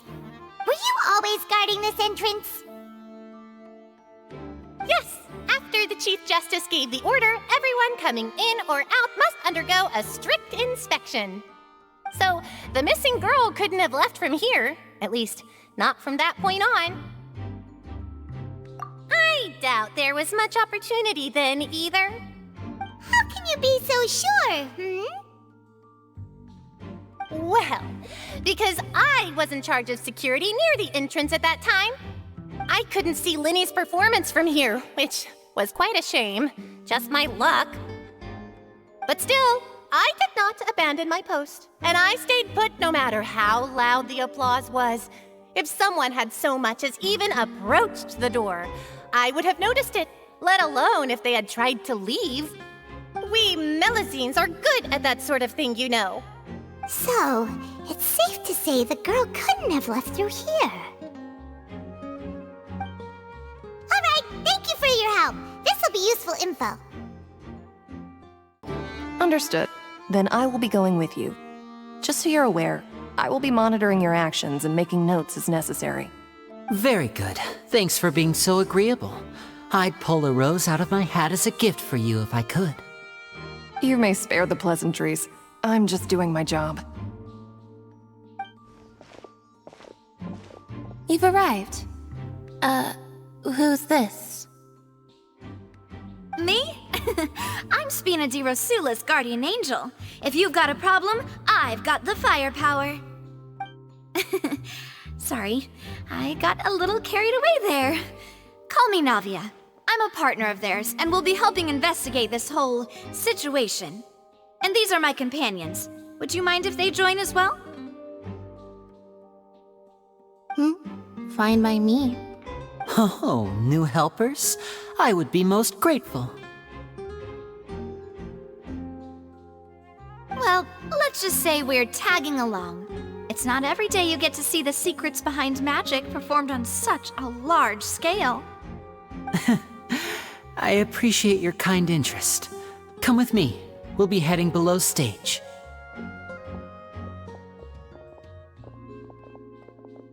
Huh? Below stage? Yes, a world of secrets is hidden beneath this magic box, prepared specifically for this switcheroo trick. But before I reveal everything, you should have a look first. Notice anything strange here?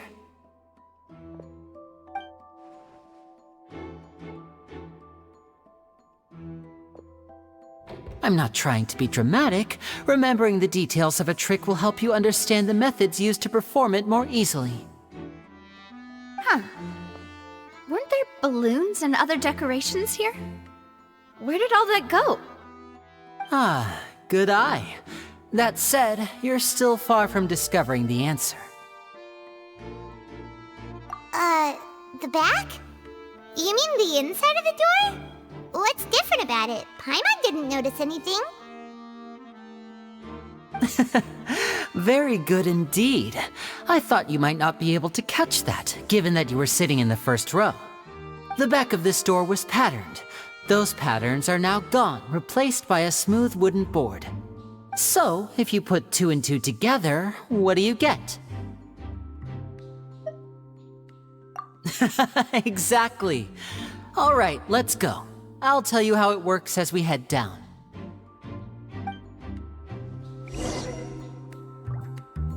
Oh, so there was a passageway under the magic box! I knew you'd figure out most of it as soon as you saw this place. The 2 magic boxes are positioned right above the 2 entrances of the tunnel. See this flatbed trolley?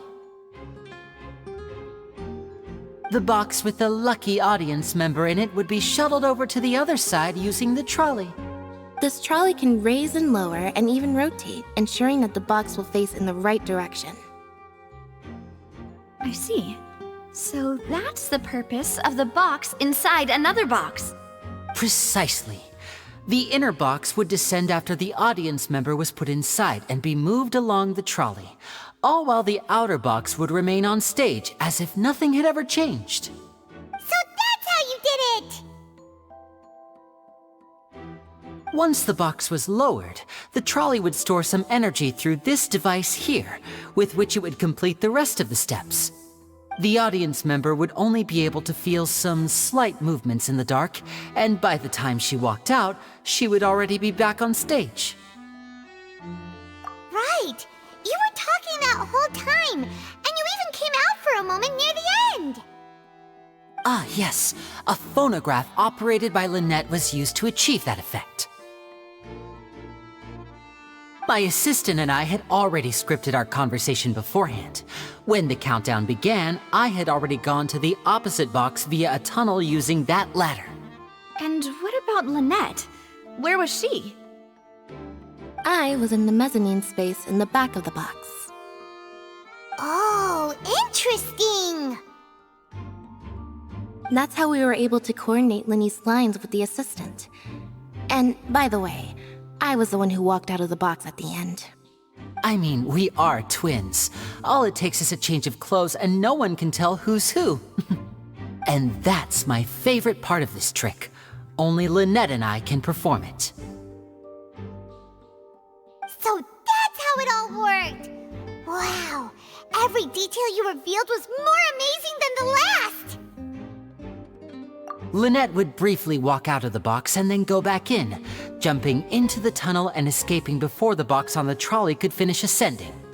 And then I walk out of the other box in the audience area, and the trick would be complete. The operative word here being would. But as you saw, Cal was in the box, not our audience member. She, on the other hand, mysteriously vanished. We really don't know how that happened. If not for that interlude, this would have been an astonishing trick. I probably never would have figured out how you pulled it off. And yet, to think that someone was able to use this magic trick to commit a crime. Could we have a look around? I think we can come up with some more leads. This is the scene of the crime, so Linny and Lynette are not permitted to stay here. I'll escort them back up. Yes, of course. No need to be so strict now. I won't disappear into thin air, you know. Thanks, everyone. We're counting on you. Huh. What's this? Looks like a hook tied to the end of a rope. Huh? There's all kinds of odds and ends here. Perhaps it was a prop for a different trick. But why would it have been left here? Whatever it is, let's make a note of it first. The floor is wet. Please be careful not to slip. Speaking of which, why would there be water here? Oh, Paimon knows! It's one of those tricks where you pour water into a jug and then flip the jug over only for the water to disappear? And here's a broken vase. Huh. Did the trolley knock it down while moving? That can't be. The trolley moves along tracks from start to finish. It couldn't have hit the vase at this distance. Let's note this down too and think about it later. Oh, these are the clothes that the lady chosen from the audience was wearing, right? Her clothes are here, but she's nowhere to be found. Right. And do you really need to do that if you're kidnapping them? Ugh, this is so confusing. Paimon doesn't want to be a detective anymore. What is this place? It seems someone could fit through here. Huh. Could this have been the suspect's escape route? Alone, perhaps. But if they had to pull another person with them, the space would be too narrow. But there are no other ways in or out of here.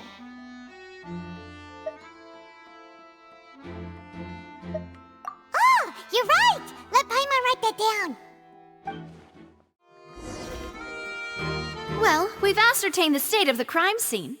Let's find a place to sort out our findings once Malus returns. Seems to me that there are several things that don't add up here. Apologies for the wait, demoiselle. So, what did the guards say? Did the criminal escape through the vent? They believe the odds of that are very low, since the vent leads to the Opera House's basement. The guards have checked the area carefully. No one left through the basement during the performance or after the incident, and no one was found hiding there. So the tunnels become like a secret chamber then! You know, like the kind you usually see in novels! The plot thickens. Halsey's disappearance and Cowell's death are both quite inexplicable. No wonder Farina was so confident in her accusation. All the current evidence points toward Linny and Lynette. In other words, the charges are very likely to be upheld unless we make some considerable progress. Charges and then trial. So if the charges are upheld, they'll announce a sentence? That's right. This is how a trial goes in the Opera House.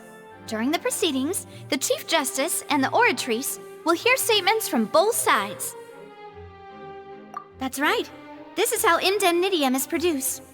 The statements from both sides, the defenses from attorneys, witness testimonies, and even the audience's emotions will all be projected on the Oratrice. To put it simply, it's as if the Oratrice has its own will, and is a judge in its own right. This also precludes any kind of favoritism on the part of the Chief Justice. And not that this has ever happened anyway. Once both sides have finished speaking, the Chief Justice will make his final decision. This, too, will be used by the Oratrice as a reference. Then, finally, the Oratrice will be consulted by officials. The result it returns is the will of justice itself. Huh? So that machine is the one that actually decides? Paimon thought Neverlet called the shots. In practice, there is very little difference. Both have always come to the same judgment, which is why people have great faith in the Chief Justice. Ah, yes, the guards also asked me to convey that none of us will be allowed to leave this place before the trial. Huh? Why? Because we've chosen to act as the twins' proxies. That makes us persons related to the case. They're concerned that we might be colluding with outside parties, or that we might find outside help to disrupt the case. And even if that were not so, it could prove problematic if we happen to spread key information about the case ahead of time. I'm ready to break out at any time. Whoa, whoa!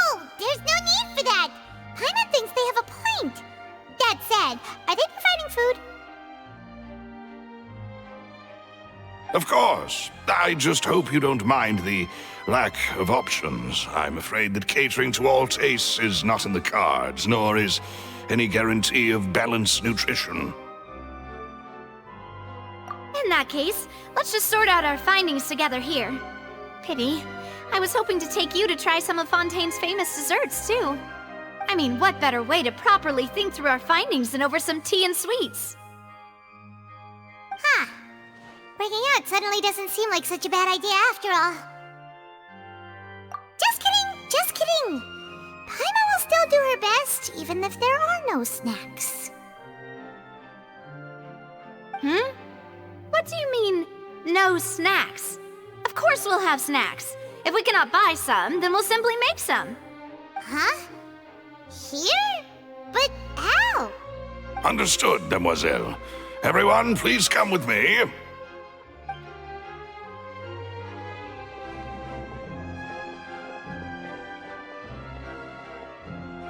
Wait, you're carrying a portable stove with you? Yes, I must be prepared to meet the demoiselle's baking needs whenever the fancy strikes her.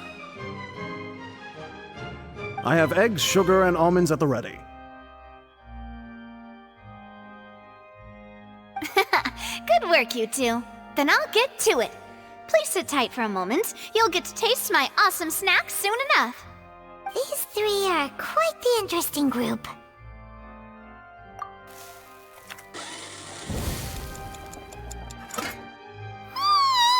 And Paimon thought it smelled good while it was still in the oven! Oh, it's even better now. Paimon can't stop drooling. From the way you had these two guys carrying all that stuff around, Paimon thought you'd have them do more during the baking process. But you ended up doing the entire thing by yourself! Beating the egg whites, grinding almonds, everything! I was applauding. And I was giving encouraging smiles. Paimon was just thinking, aren't you worried about getting your fancy dress dirty beating egg whites and baking like this? Well, I don't think it's carved in stone anywhere that fancy ladies can only read books, sip tea, ride horses, and play the piano. I just really enjoy making snacks. Don't underestimate beating egg whites, by the way. It's a real arm workout. You also need to beat them to just the right consistency, or your macarons will crack. Anyway, give these a try, fresh out of the oven. There's 3 for each of us. Only 3? Well, eating too many sweet treats might send all that sugar to your head. You wouldn't be able to think clearly about the case on a sugar rush, would you? Tea is ready to be served as well.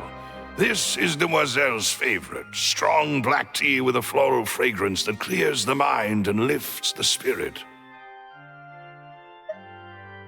No need for concern. I'm merely doing as I should.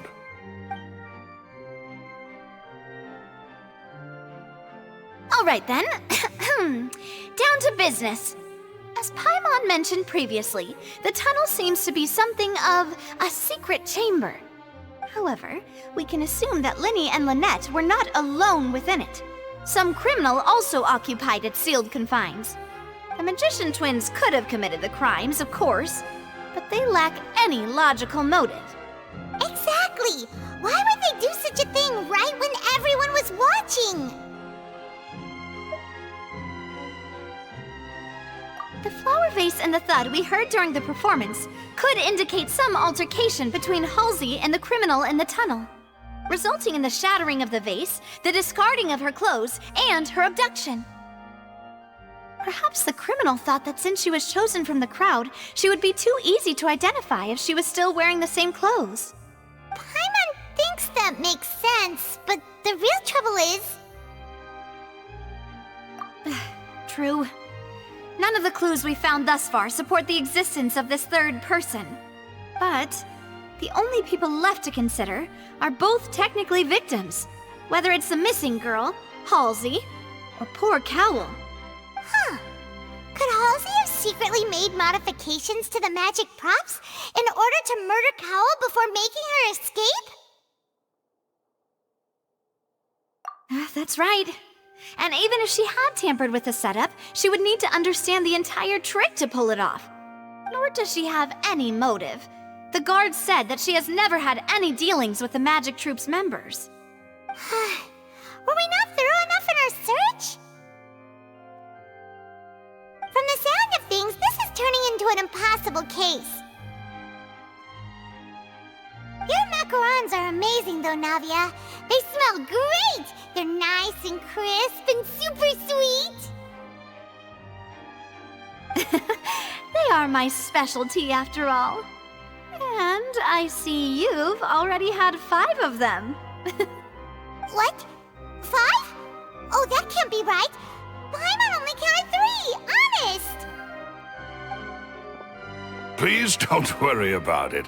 At my age, a few less sweets might actually be a good thing. No. Being greedy is one thing, but Paimon knows how to count. Besides, Paimon knows that if she ate too many, then others wouldn't have enough.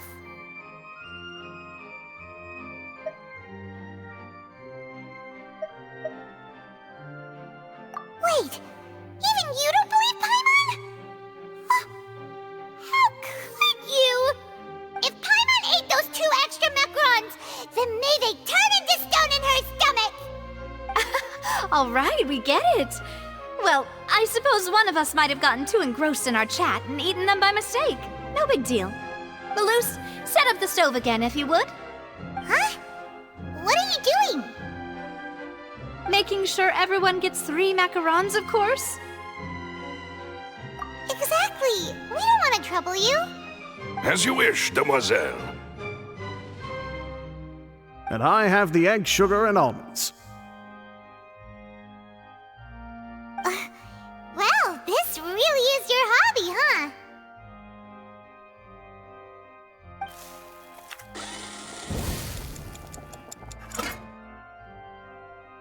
Well, that's it for snack time. I'm going to have another look around the area. I don't know what we're looking for yet, but we've still got some time. As attorneys, I suggest the 2 of you think the case over again. It would be awkward if you got all tongue-tied on stage during the trial. All right, thanks for your help and for the snacks. It was nothing. A small task for the Spina di Rosula. Silver, Malus, it's time to go. I'll be back if I find anything new.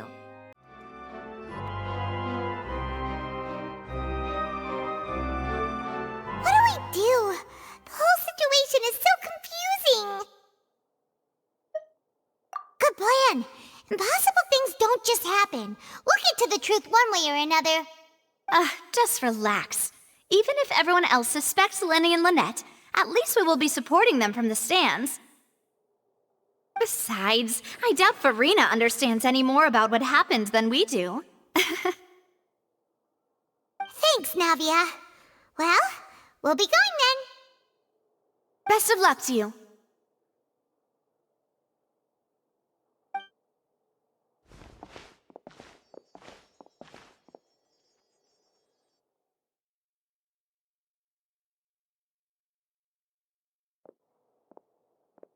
Ah, finally, you're back.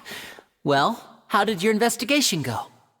To be honest, you might be disappointed. No. We're already very grateful that you were willing to help. Well now, don't you all look disappointed. Don't tell me that your investigation came up empty-handed. That was to be expected, of course. The guilty can never produce proof of their innocence. But don't let that stop you. I shall be terribly disappointed should you, my most anticipated foe, concede so easily.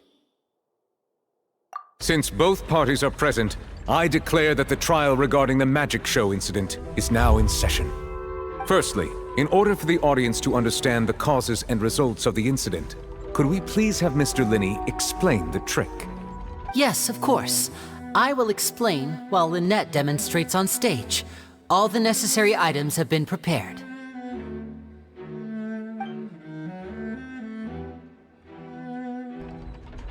Thank you, Mr. Linney. In that case, I take your statement to be that you ran to and remained hidden within the magic box in the audience stands once the trick began, and thus could not have committed the crime. Is this correct? Yes, that's correct, Your Honor. In that case, I call upon the prosecution. Lady Farina, do you wish to refute his statement in any way? Why, of course I do. Allow me to take the first shot and break this case wide open. Mr. Linney is clearly lying. There is no way you could have been in the box the whole time if you were to abduct Halsey and murder Cowell. In fact, I'd say you were hardly in that tunnel at all. That is simply your hypothesis based on the presumption that I'm guilty. Oh, is that so? And if I may ask, what did you hear while you were inside your box? The roaring countdown of the crowd, of course. That's how I kept track of the time and built anticipation for the finale. And you didn't hear anything else at all? Nothing that might leave an impression of any kind? No, nothing. I see. But when the count reached 30 seconds or so, there was a thud. One so loud that I believe practically everyone heard it. Huh? Hey, hang on! Something's not right here.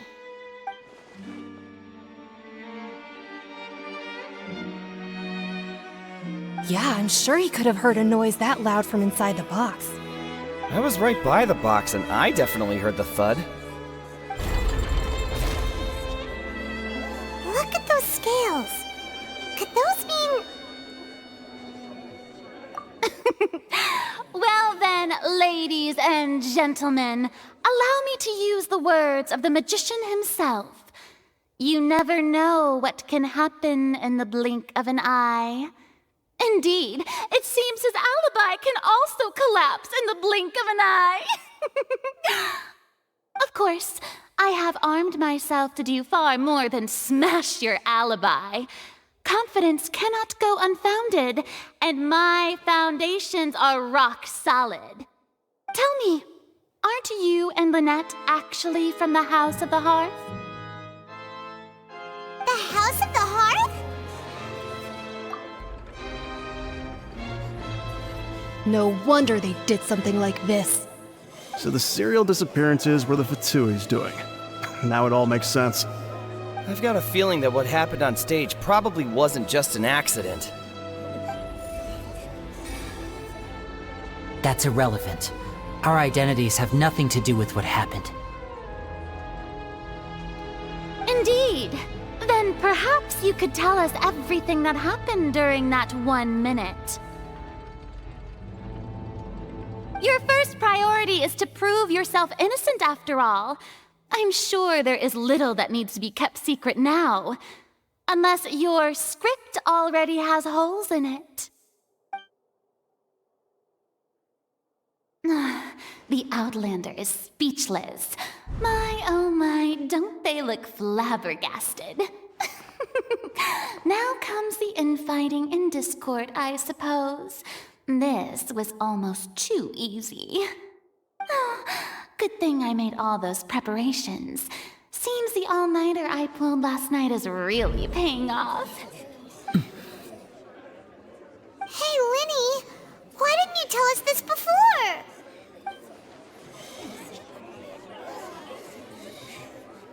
Order! Order! Mr. Linney, allow me to re-establish the facts. Lady Farina has raised 2 points. First, when the thud was heard in the Opera House, you were neither in the box nor the tunnel. Second, you and Ms. Lynette are both members of the House of the Hearth. Are these claims true?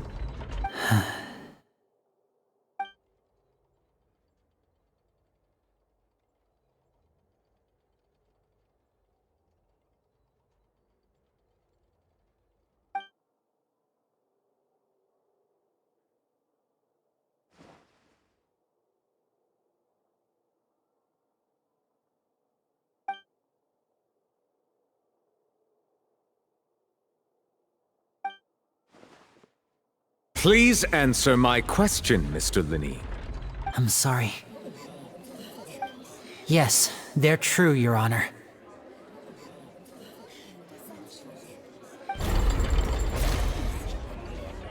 I knew it! Well, that's it. We might as well move on to the sentencing already. What should we do now? Granted.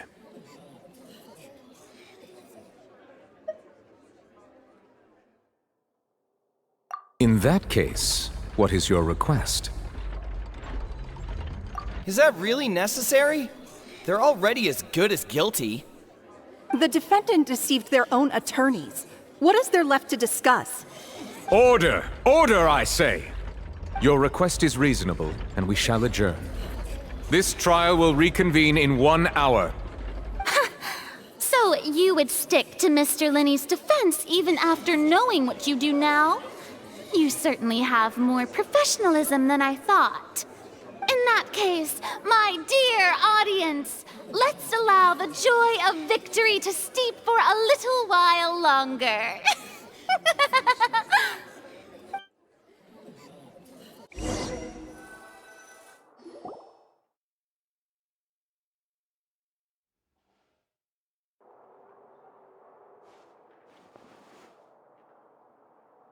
Well, this is awkward. I didn't think the Hydro Archon would dig all that up. I'm sorry, Traveler and Paimon. Yeah, sorry. Paimon doesn't know where to start. We trusted you two. We based our entire reasoning on the assumption that you weren't bad guys. Not to set the wrong tone or anything, but Paimon's really mad! I'm very sorry.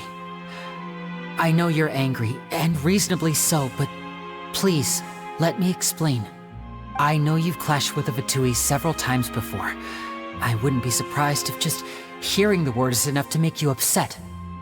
But our organization is very, very large, and the Harbingers have very different personalities and goals. Right now, we want to save people.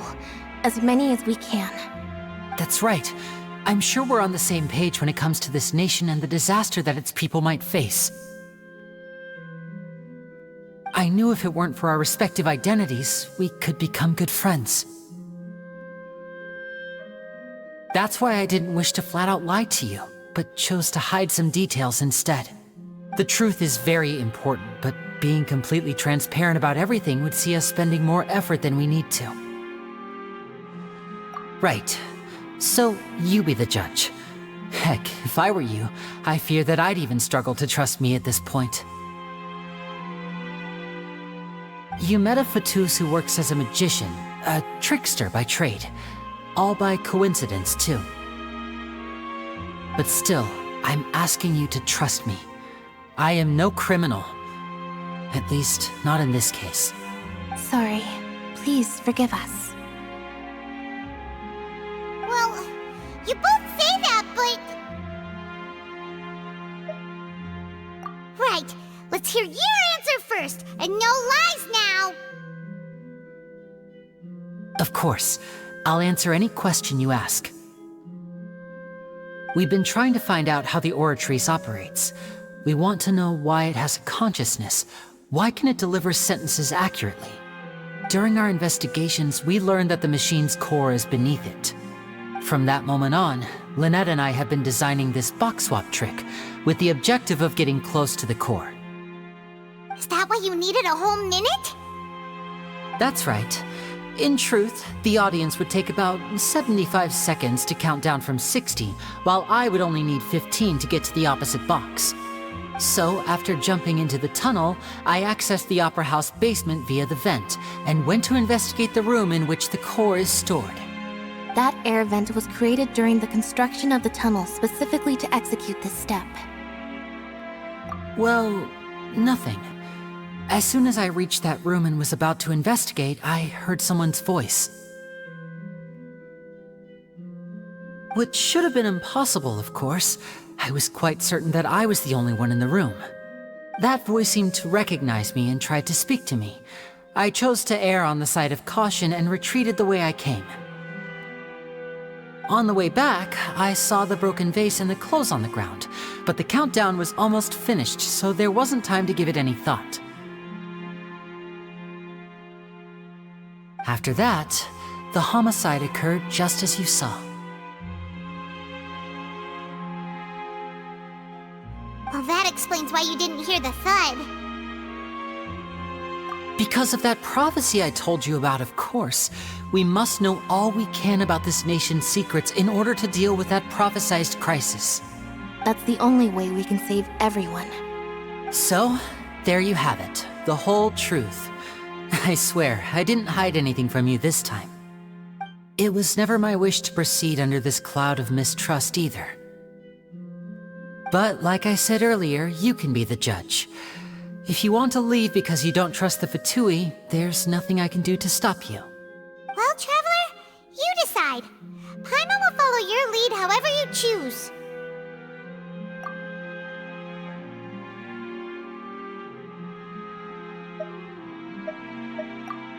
Okay, thank you. Thanks for giving us a chance. The current problem is that the scales are tipped pretty badly against you two. If we want to refute the Hydro Archon's accusations, we're gonna need a seriously watertight defense. Huh? Oh, Paimon thinks she gets what you mean.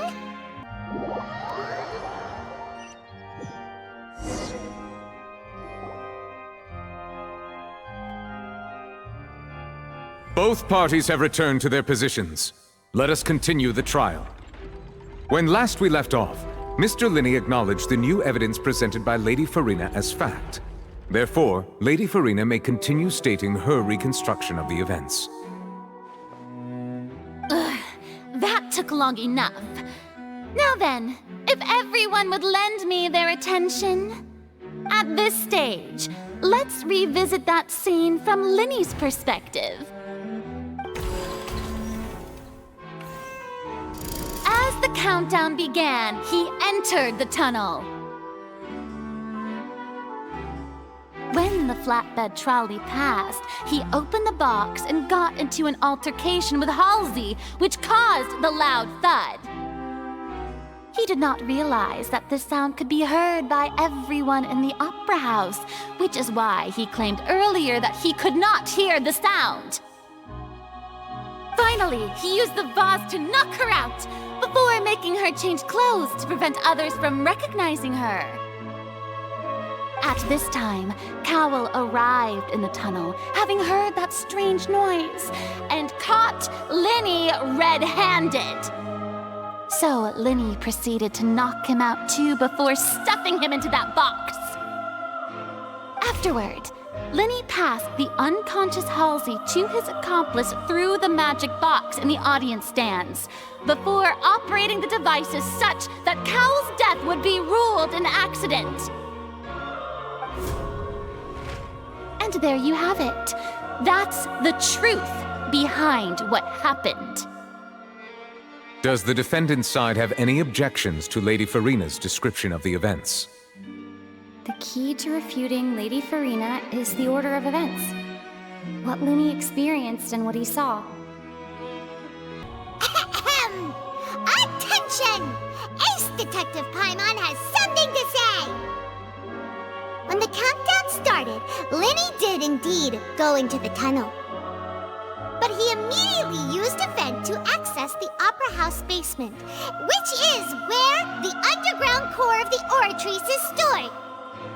Once he reached that area, he heard a voice in what should have been an empty room. Since he felt something was amiss, he returned immediately. The crime scene had already developed by the time he reached the tunnel again, and in order to complete the magic trick, he did not remain there for any length of time. Finally, he reached the surface, and that was when the accident happened from his point of view.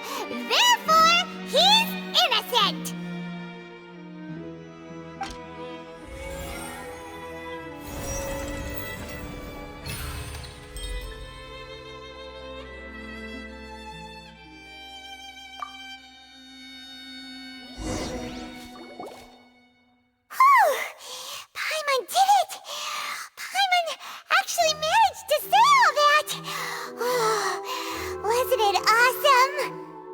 other words, you believe that he knew nothing of the incident?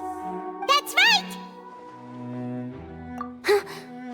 My reasoning?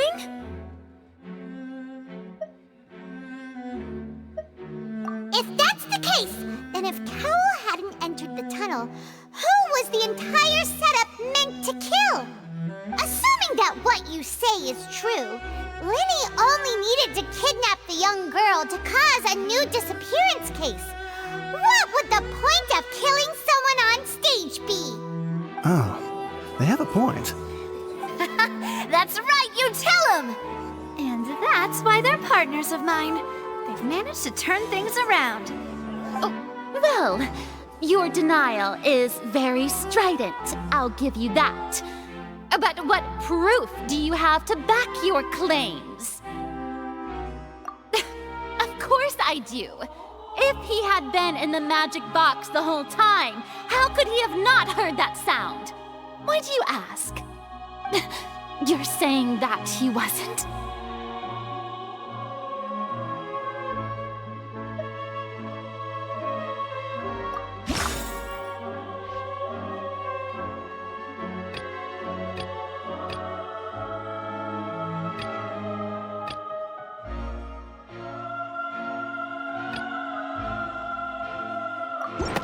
That's right! Linny wasn't in the box or in the tunnel. That's why he didn't hear anything strange during the performance. This means that when the crime happened, Linny had already entered the basement via the vent. The same clue you used to disprove his alibi has now become the best proof! How do you like that? Well played. To think you'd use such logic. Well then, if it wasn't Linny who committed the crimes, then who was it? Huh? That can't be right. Are you serious? The killer was, in fact, Cowell, the deceased! Oh, is that so? How interesting! Let's hear your reasoning then. What I must do next is recreate the truth. What Cowell did, and how he went from would-be perpetrator to victim.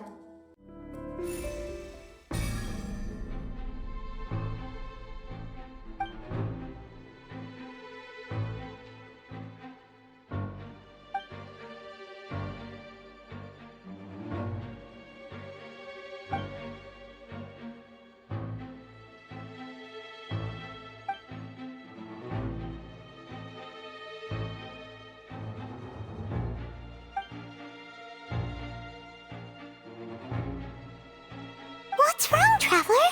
Are you still having trouble figuring things out? I see how it is. So this was all just a bluff. And here I thought you had something to show for it. But it seems you're still far from the truth. Look, since we're at a dead end, why not consider a different track? Just like the trick as it transpired, the end result must have been utterly different from the magician's initial design.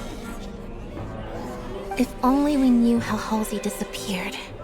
Well, that would be nice, but the tunnel only has 3 exits, and none of them seem very likely. And it's not like this is a magic trick where you can just make a real live person disappear. You know, like you did from that water tank, Lynette.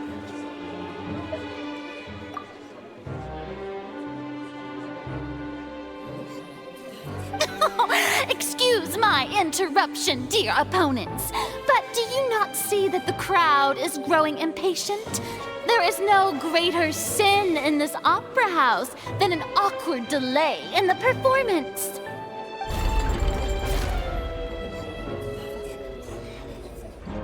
If the defense is unable to make further effective arguments, we will move on to the next stage of the trial.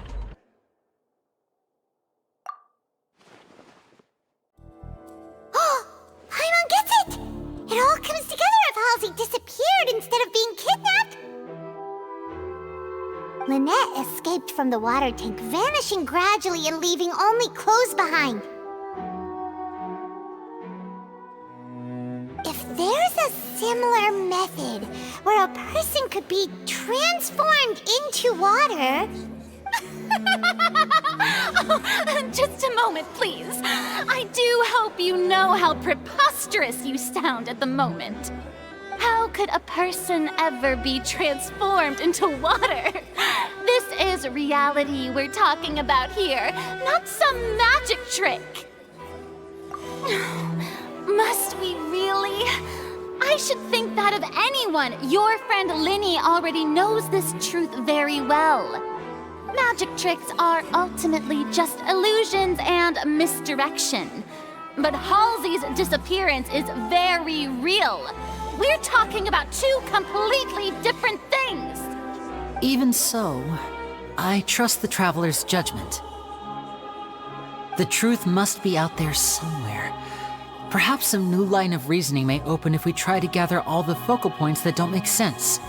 Since Cal was the deceased, we haven't placed much attention on him. But given that we aren't making much progress with the case, it wouldn't hurt to have a look at his belongings, would it?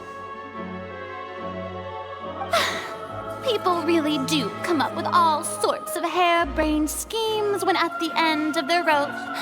The way I see it, your suggestion that we broaden the scope of our investigation is nothing but a tactic for stalling the trial. Nevertheless, I believe that this is a reasonable request on the part of an attorney. Since the trial does indeed appear to be at an impasse, I believe that additional evidence may help us make more progress. Guards, please step into the lounge and examine the personal effects of the deceased, Cowell.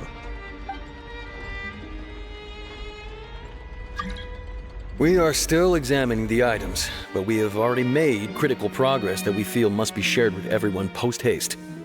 We discovered several test tubes of fluid within Cowell's baggage, each labeled separately. The notebook in his backpack claims that these fluids are... water from the Primordial Sea. The Primordial Sea? The note's contents also indicate that Cowell belonged to an organization that sells illegal drugs and that he had an accomplice. The notebook has many entries concerning safe usage of these fluids, in which the keyword dissolve appears many times. One of these tubes was labeled Opera Epiclese, along with yesterday's date. It is empty. The notes also state that these dissolution properties work exclusively on people from Fontaine. It's likely that Halsey was chosen as some sort of test subject. As such, we believe that the defense's hypothesis is, in fact, supported by sufficient evidence. You've gotta be kidding! People dissolving into water? Could something so ridiculous actually be true? Wait a moment. This reminds me of a certain prophecy, but it's just a coincidence, isn't it? Huh. If people can become water, does that mean that the water tank's real use was as a means to hide water stains? And if Cowell was targeting that girl... Wait just a minute. Could that mean... You two, with me, quick! Demoiselle, wait! What about your partners? Let's go. Just trust me. Order! Order! It is undeniable that further examination of the deceased's personal effects has yielded some surprising results, but we cannot yet verify the veracity of these clues. Still, let us assume that these clues are indeed authentic, albeit with the understanding that Ms. Halsey has yet to be found. Guards, please continue examining the items along these lines. Mr. Linney, it appears your hypothesis is supported by the evidence, so please continue speaking. Of course. Thank you, Your Honor. If we uphold this hypothesis, I believe that many of this case's seemingly unrelated clues can be connected together. Right! Like the metal hook! That one didn't make sense at all. Let's think about this. Cowell's methods must have something to do with that water from the Primordial Sea.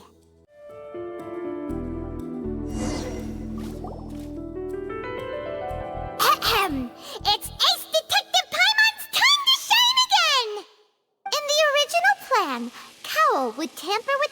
tank rope, and the number selector securing his target.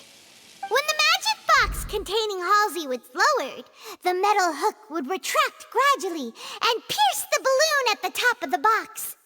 When the balloon attached to the box popped, the water from the primordial seed inside it would pour down and dissolve Halsey. Afterward, Cowl would enter the tunnel and break the flower vase to conceal the water inside the tunnel, with the remaining evidence being covered up by the water tank on stage. But he encountered something unexpected in the tunnel, and wound up being fatally hit by the same water tank he meant to use to cover his tracks. Huh. That does make sense. That actually links together a lot of the more confusing pieces of evidence. Oh dear, what do I do? Even I think they sound convincing now. Have I falsely accused an innocent person? What a humiliation.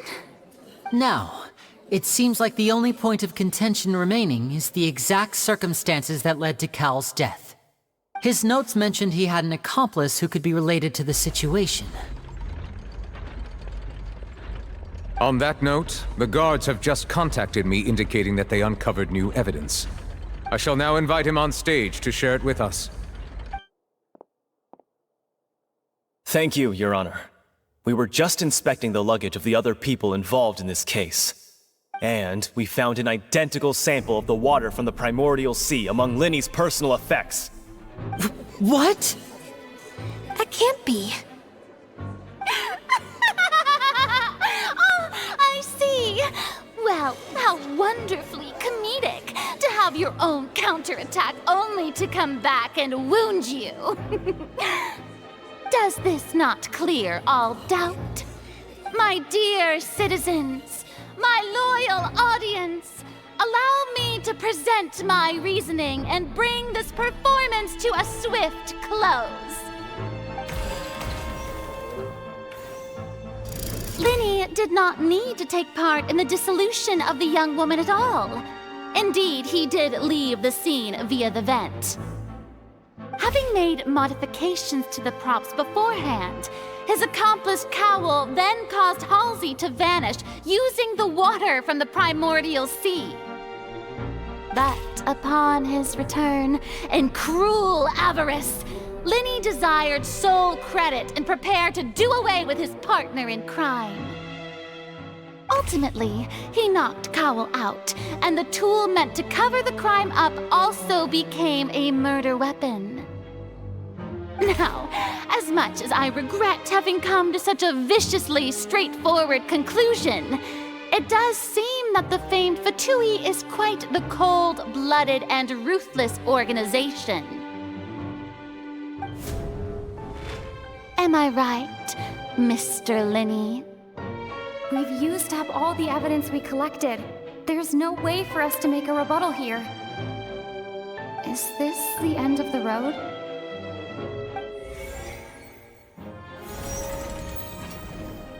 Oh no! Paimon can't think of anything either. It doesn't look like there's any way around this. Seems using the water as new evidence was too good a move. Oh, why did this have to happen now? I think we've all seen enough now, and we have ample witnesses to my flawless reasoning. I believe this is indeed the finale. Now then, my good, noble Chief Justice, should we not, in your view, move... Excuse me, everyone, but I must interject. Miss, I must ask you not to shout, and to respect the ongoing legal proceedings. Oh, come on. Don't be hasty. I have a good reason for interrupting, you know. Now, would anyone here like to take a little break from all this debate and see a little magic? I'll show you an amazing trick. One that can bring a young woman who has disappeared back in the flesh, right before your very eyes. Please, do the honors, Mr. Linny, if you would be so kind. What in the world is she saying? No offense, miss, but miracles like that are beyond my scope as a magician.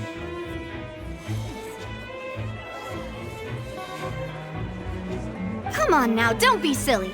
Magic is all about misdirection, isn't it? It often conceals the truth while presenting a fascinating illusion. But once everyone believes the illusion, can't magic reveal the truth to them once again?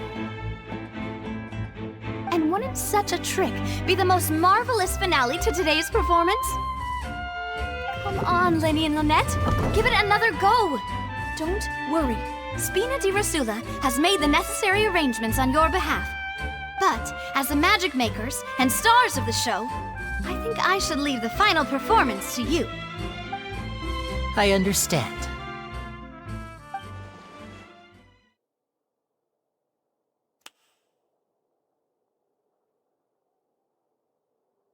And voila!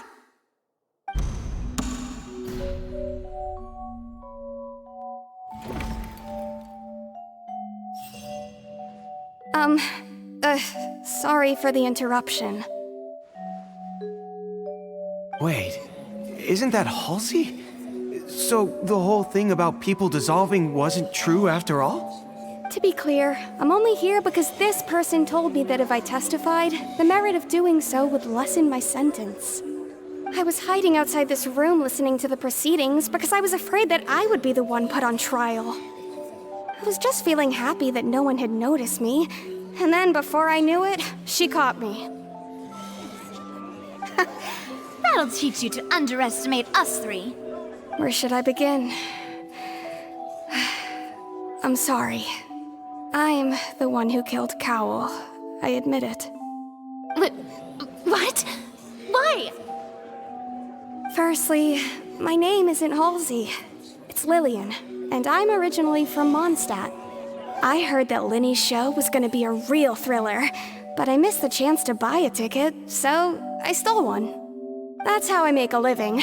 I steal stuff here and there, and I'd never been caught before.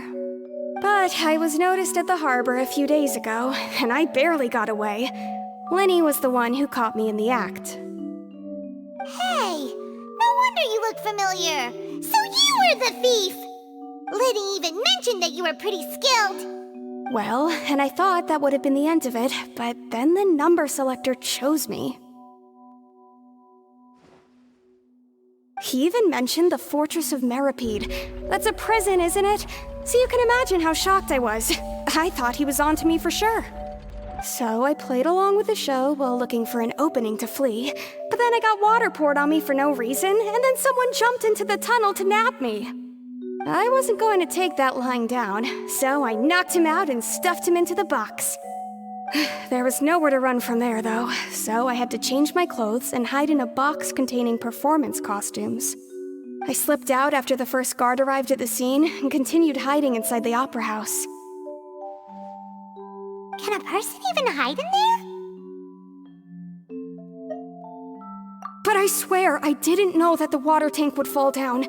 Really, I swear it. Had I known that, I wouldn't have put him in the magic box.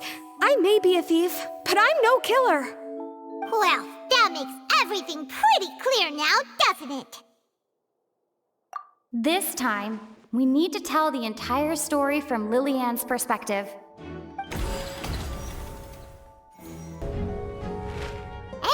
And it's Ace Detective Paimon time! Having been selected out of the blue, Lillian panicked. Her panic only intensified after she entered the tunnel and had water poured on her head. So she kicked the door open, producing the thud we all heard. Hearing the commotion, Cowell leapt into the tunnel, only to discover that Lillian had not dissolved.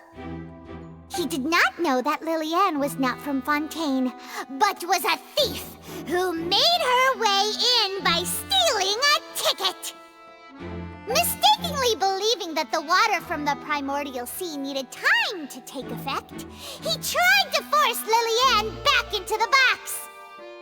The two broke the flower vase during the struggle, but Lillian came out on top, knocking Cowell out and putting him in the box. With no way of escaping, she changed her clothes and hid in the costume trunk until the performance ended.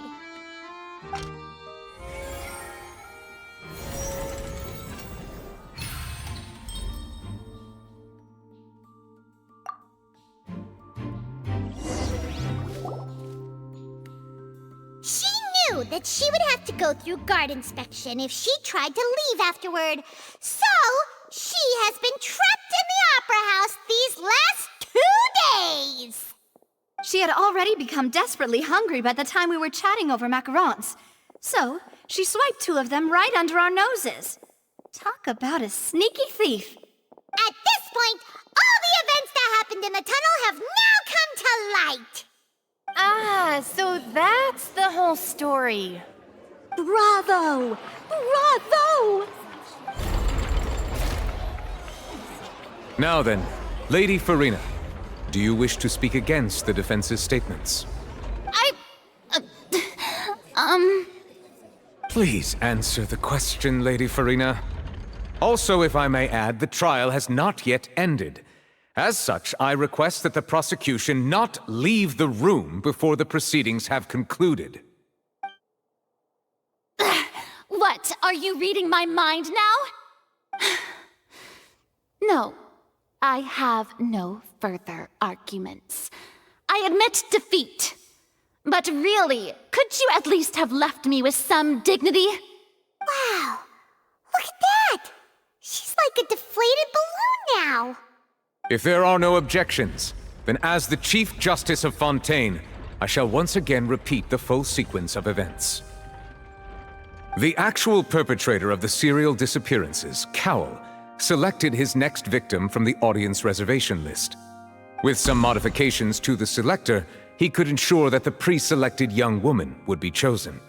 To cover up any evidence while committing the deed, Cowell thought of allowing the water tank to fall, which would conceal the water left behind after the young woman was dissolved. He also tampered with the rope suspending the water tank, using the fireworks at the end of the performance to cause the tank to drop and hide the watermarks. He poured the water from the primordial sea into a balloon during the preparation of the magic box and stuck it to the box's lid. Finally, he passed the prepared hook on a rope through the gap in the magic box's door when bringing the young woman to said box. When the magic trick officially began, the box containing the woman was lowered into the tunnel, tightening the hook rope and bursting the balloon containing the water. If all had gone to plan, the young woman would be dissolved at this time. However, Liliane was not from Fontaine and thus fled the box with a loud noise. Realizing that there was trouble, Cowell entered the tunnel and met Liliane. Thinking that the waters had not yet taken effect, he decided to proceed. However, his opponent was more capable than he thought, and he was overcome, knocked unconscious, and placed into the magic box, and thus became his own final victim. Liliane, according to her own statements, then changed clothes and hid until the performance ended, before hiding in other parts of the opera house. As for Linny, he was in the underground structures within the opera house, and was thus ignorant of these happenings. From this reconstruction of events, we can conclude that Linny, the accused, is in fact innocent.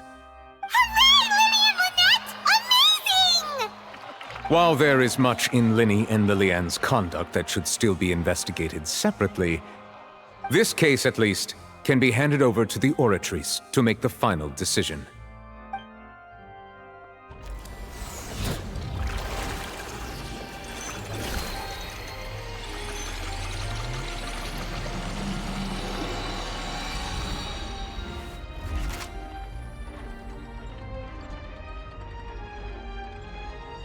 As such, Linny and Lynette are officially declared not guilty.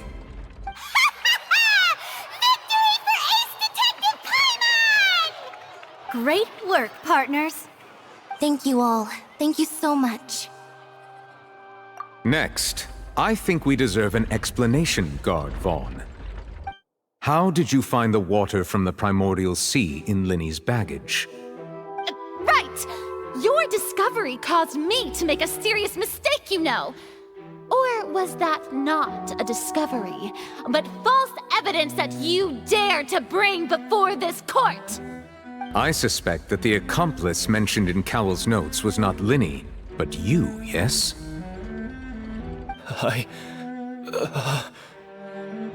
I'm sure you know what you must do to lessen your sentence. Speak quickly! Unless you want to earn yourself a one-way ticket to Coupon Town. I was just following orders. We were supposed to place blame for the serial disappearances onto Linny, and thus cause suspicion to fall on the Fatui. The higher-ups said this was the best opportunity to do so.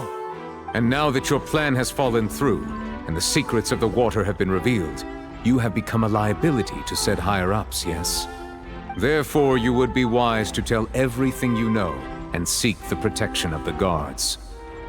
Yes, I'll tell you everything I know. Our boss discovered that the water can cause people to dissolve. It can also be made into a potion, which when extremely diluted, can cause people to experience unforgettable exhilaration. We've been in this business for a while now, and have made decent mora off it. The disappearances were also the boss's idea. I mean, this is the boss we're talking about.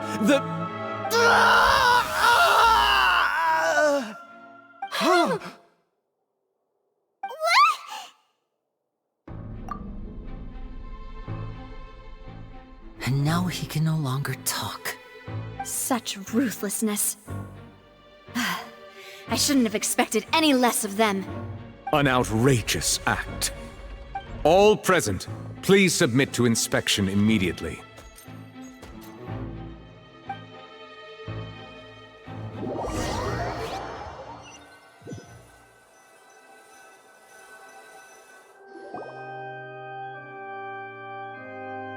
So, we're just going back now?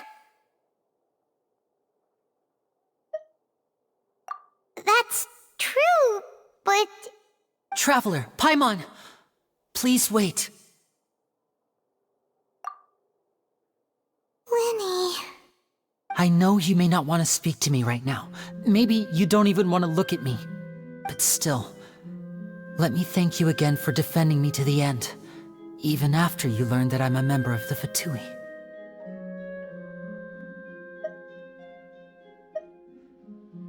I guess. But regardless, I'd like the opportunity to set things straight. I didn't approach you with any ulterior motives or ill intent. I've spoken to you as myself, just plain Linny this entire time.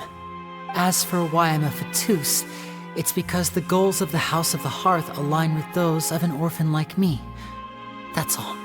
That was how Father, who you might know as the Knave, approached recruiting us back then too. A knave? The one who controls the House of the Hearth?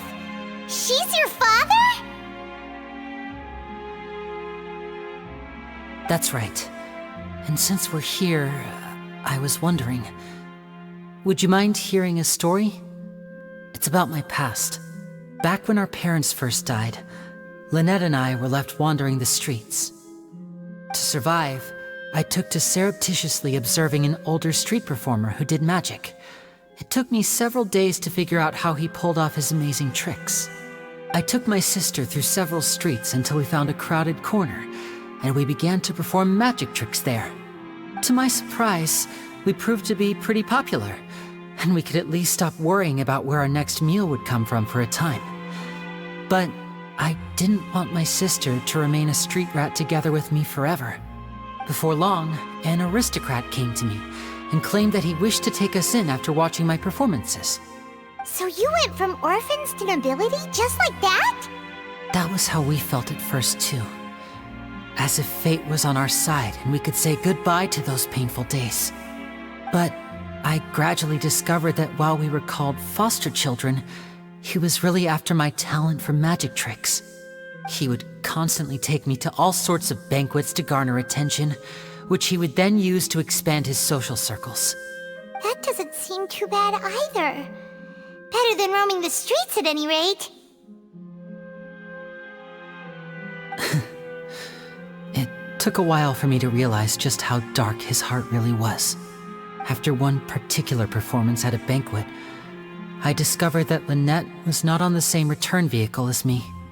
I waited a long time after we returned home, but she did not come back. I went to that noble's bedroom and asked him about her whereabouts. The answer he gave me was, she caught the eye of the most eminent person at the banquet, so I sent her over as a gift. I mean, you'll be able to perform your magic regardless of who your assistant is, yes? Oh no. So he was gonna... But wouldn't Fontaine's laws deal with such people? As far as outsiders are concerned, this is a relationship akin to adoption or foster care, and they have their ways of escaping the eye of the law. I managed to ferret out the location of the mansion of that so-called eminent person and hurried through the night. But by the time I leaped over the walls, avoided the guards, and made my way in, all I saw was the moonlit ground covered in blood, and the knave standing there in the darkness. So, she'd already taken care of that guy. That's right. She had rescued my sister before she could come to any harm, and had even discovered several girls hidden in a basement, all of them orphans. Father, I mean, the knave, might have seen something in me, and so she made me an offer. The House of the Hearth welcomes you, for your interests align with ours. Here, none will ever betray you. Indeed, betrayal shall never be permitted here. I was hesitant to trust her. I mean, I had just been betrayed by nobles. But she was also quick to destroy the noble who had taken us in at first, giving us back our freedom. Oh, so that's how the two of you joined the House of the Hearth. She has her own plans. She has gained permission from the Tsaritsa to first use the Gnosis' power when she obtains it.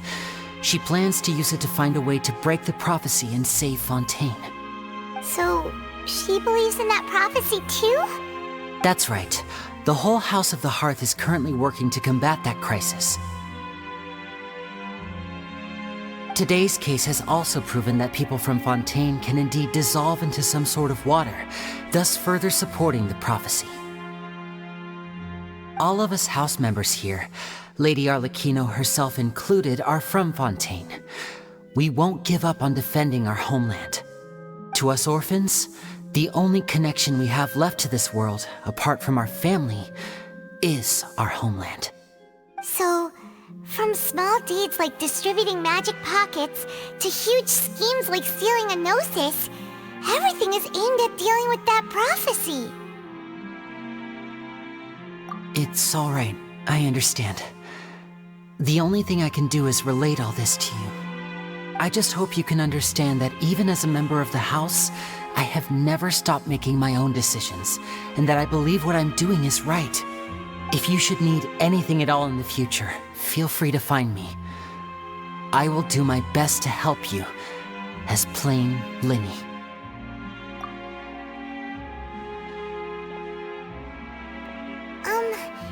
Bye, Linny!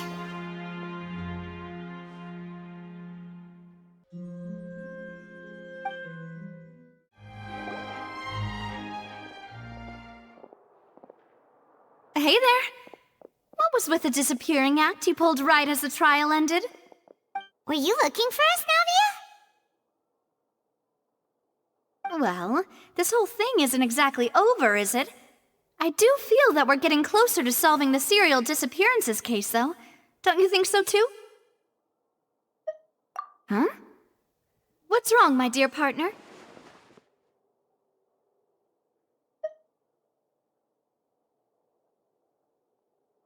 Besides, are you sure we're the ones who can crack a case that's been cold for decades now?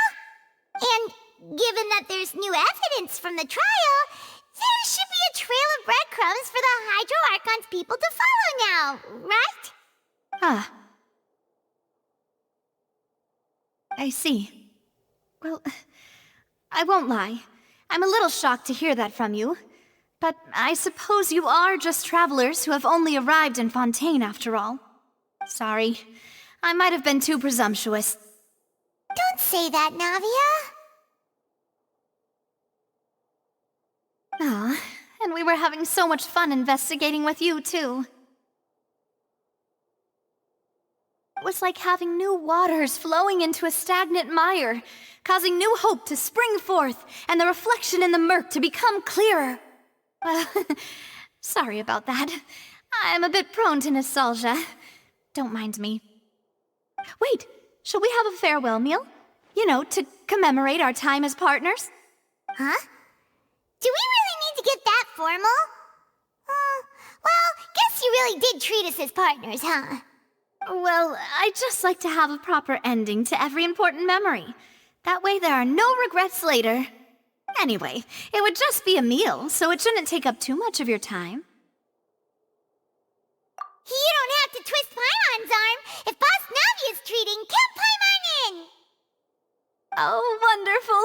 In that case, why don't we return to the court of Fontaine and head to the Hotel de Boer?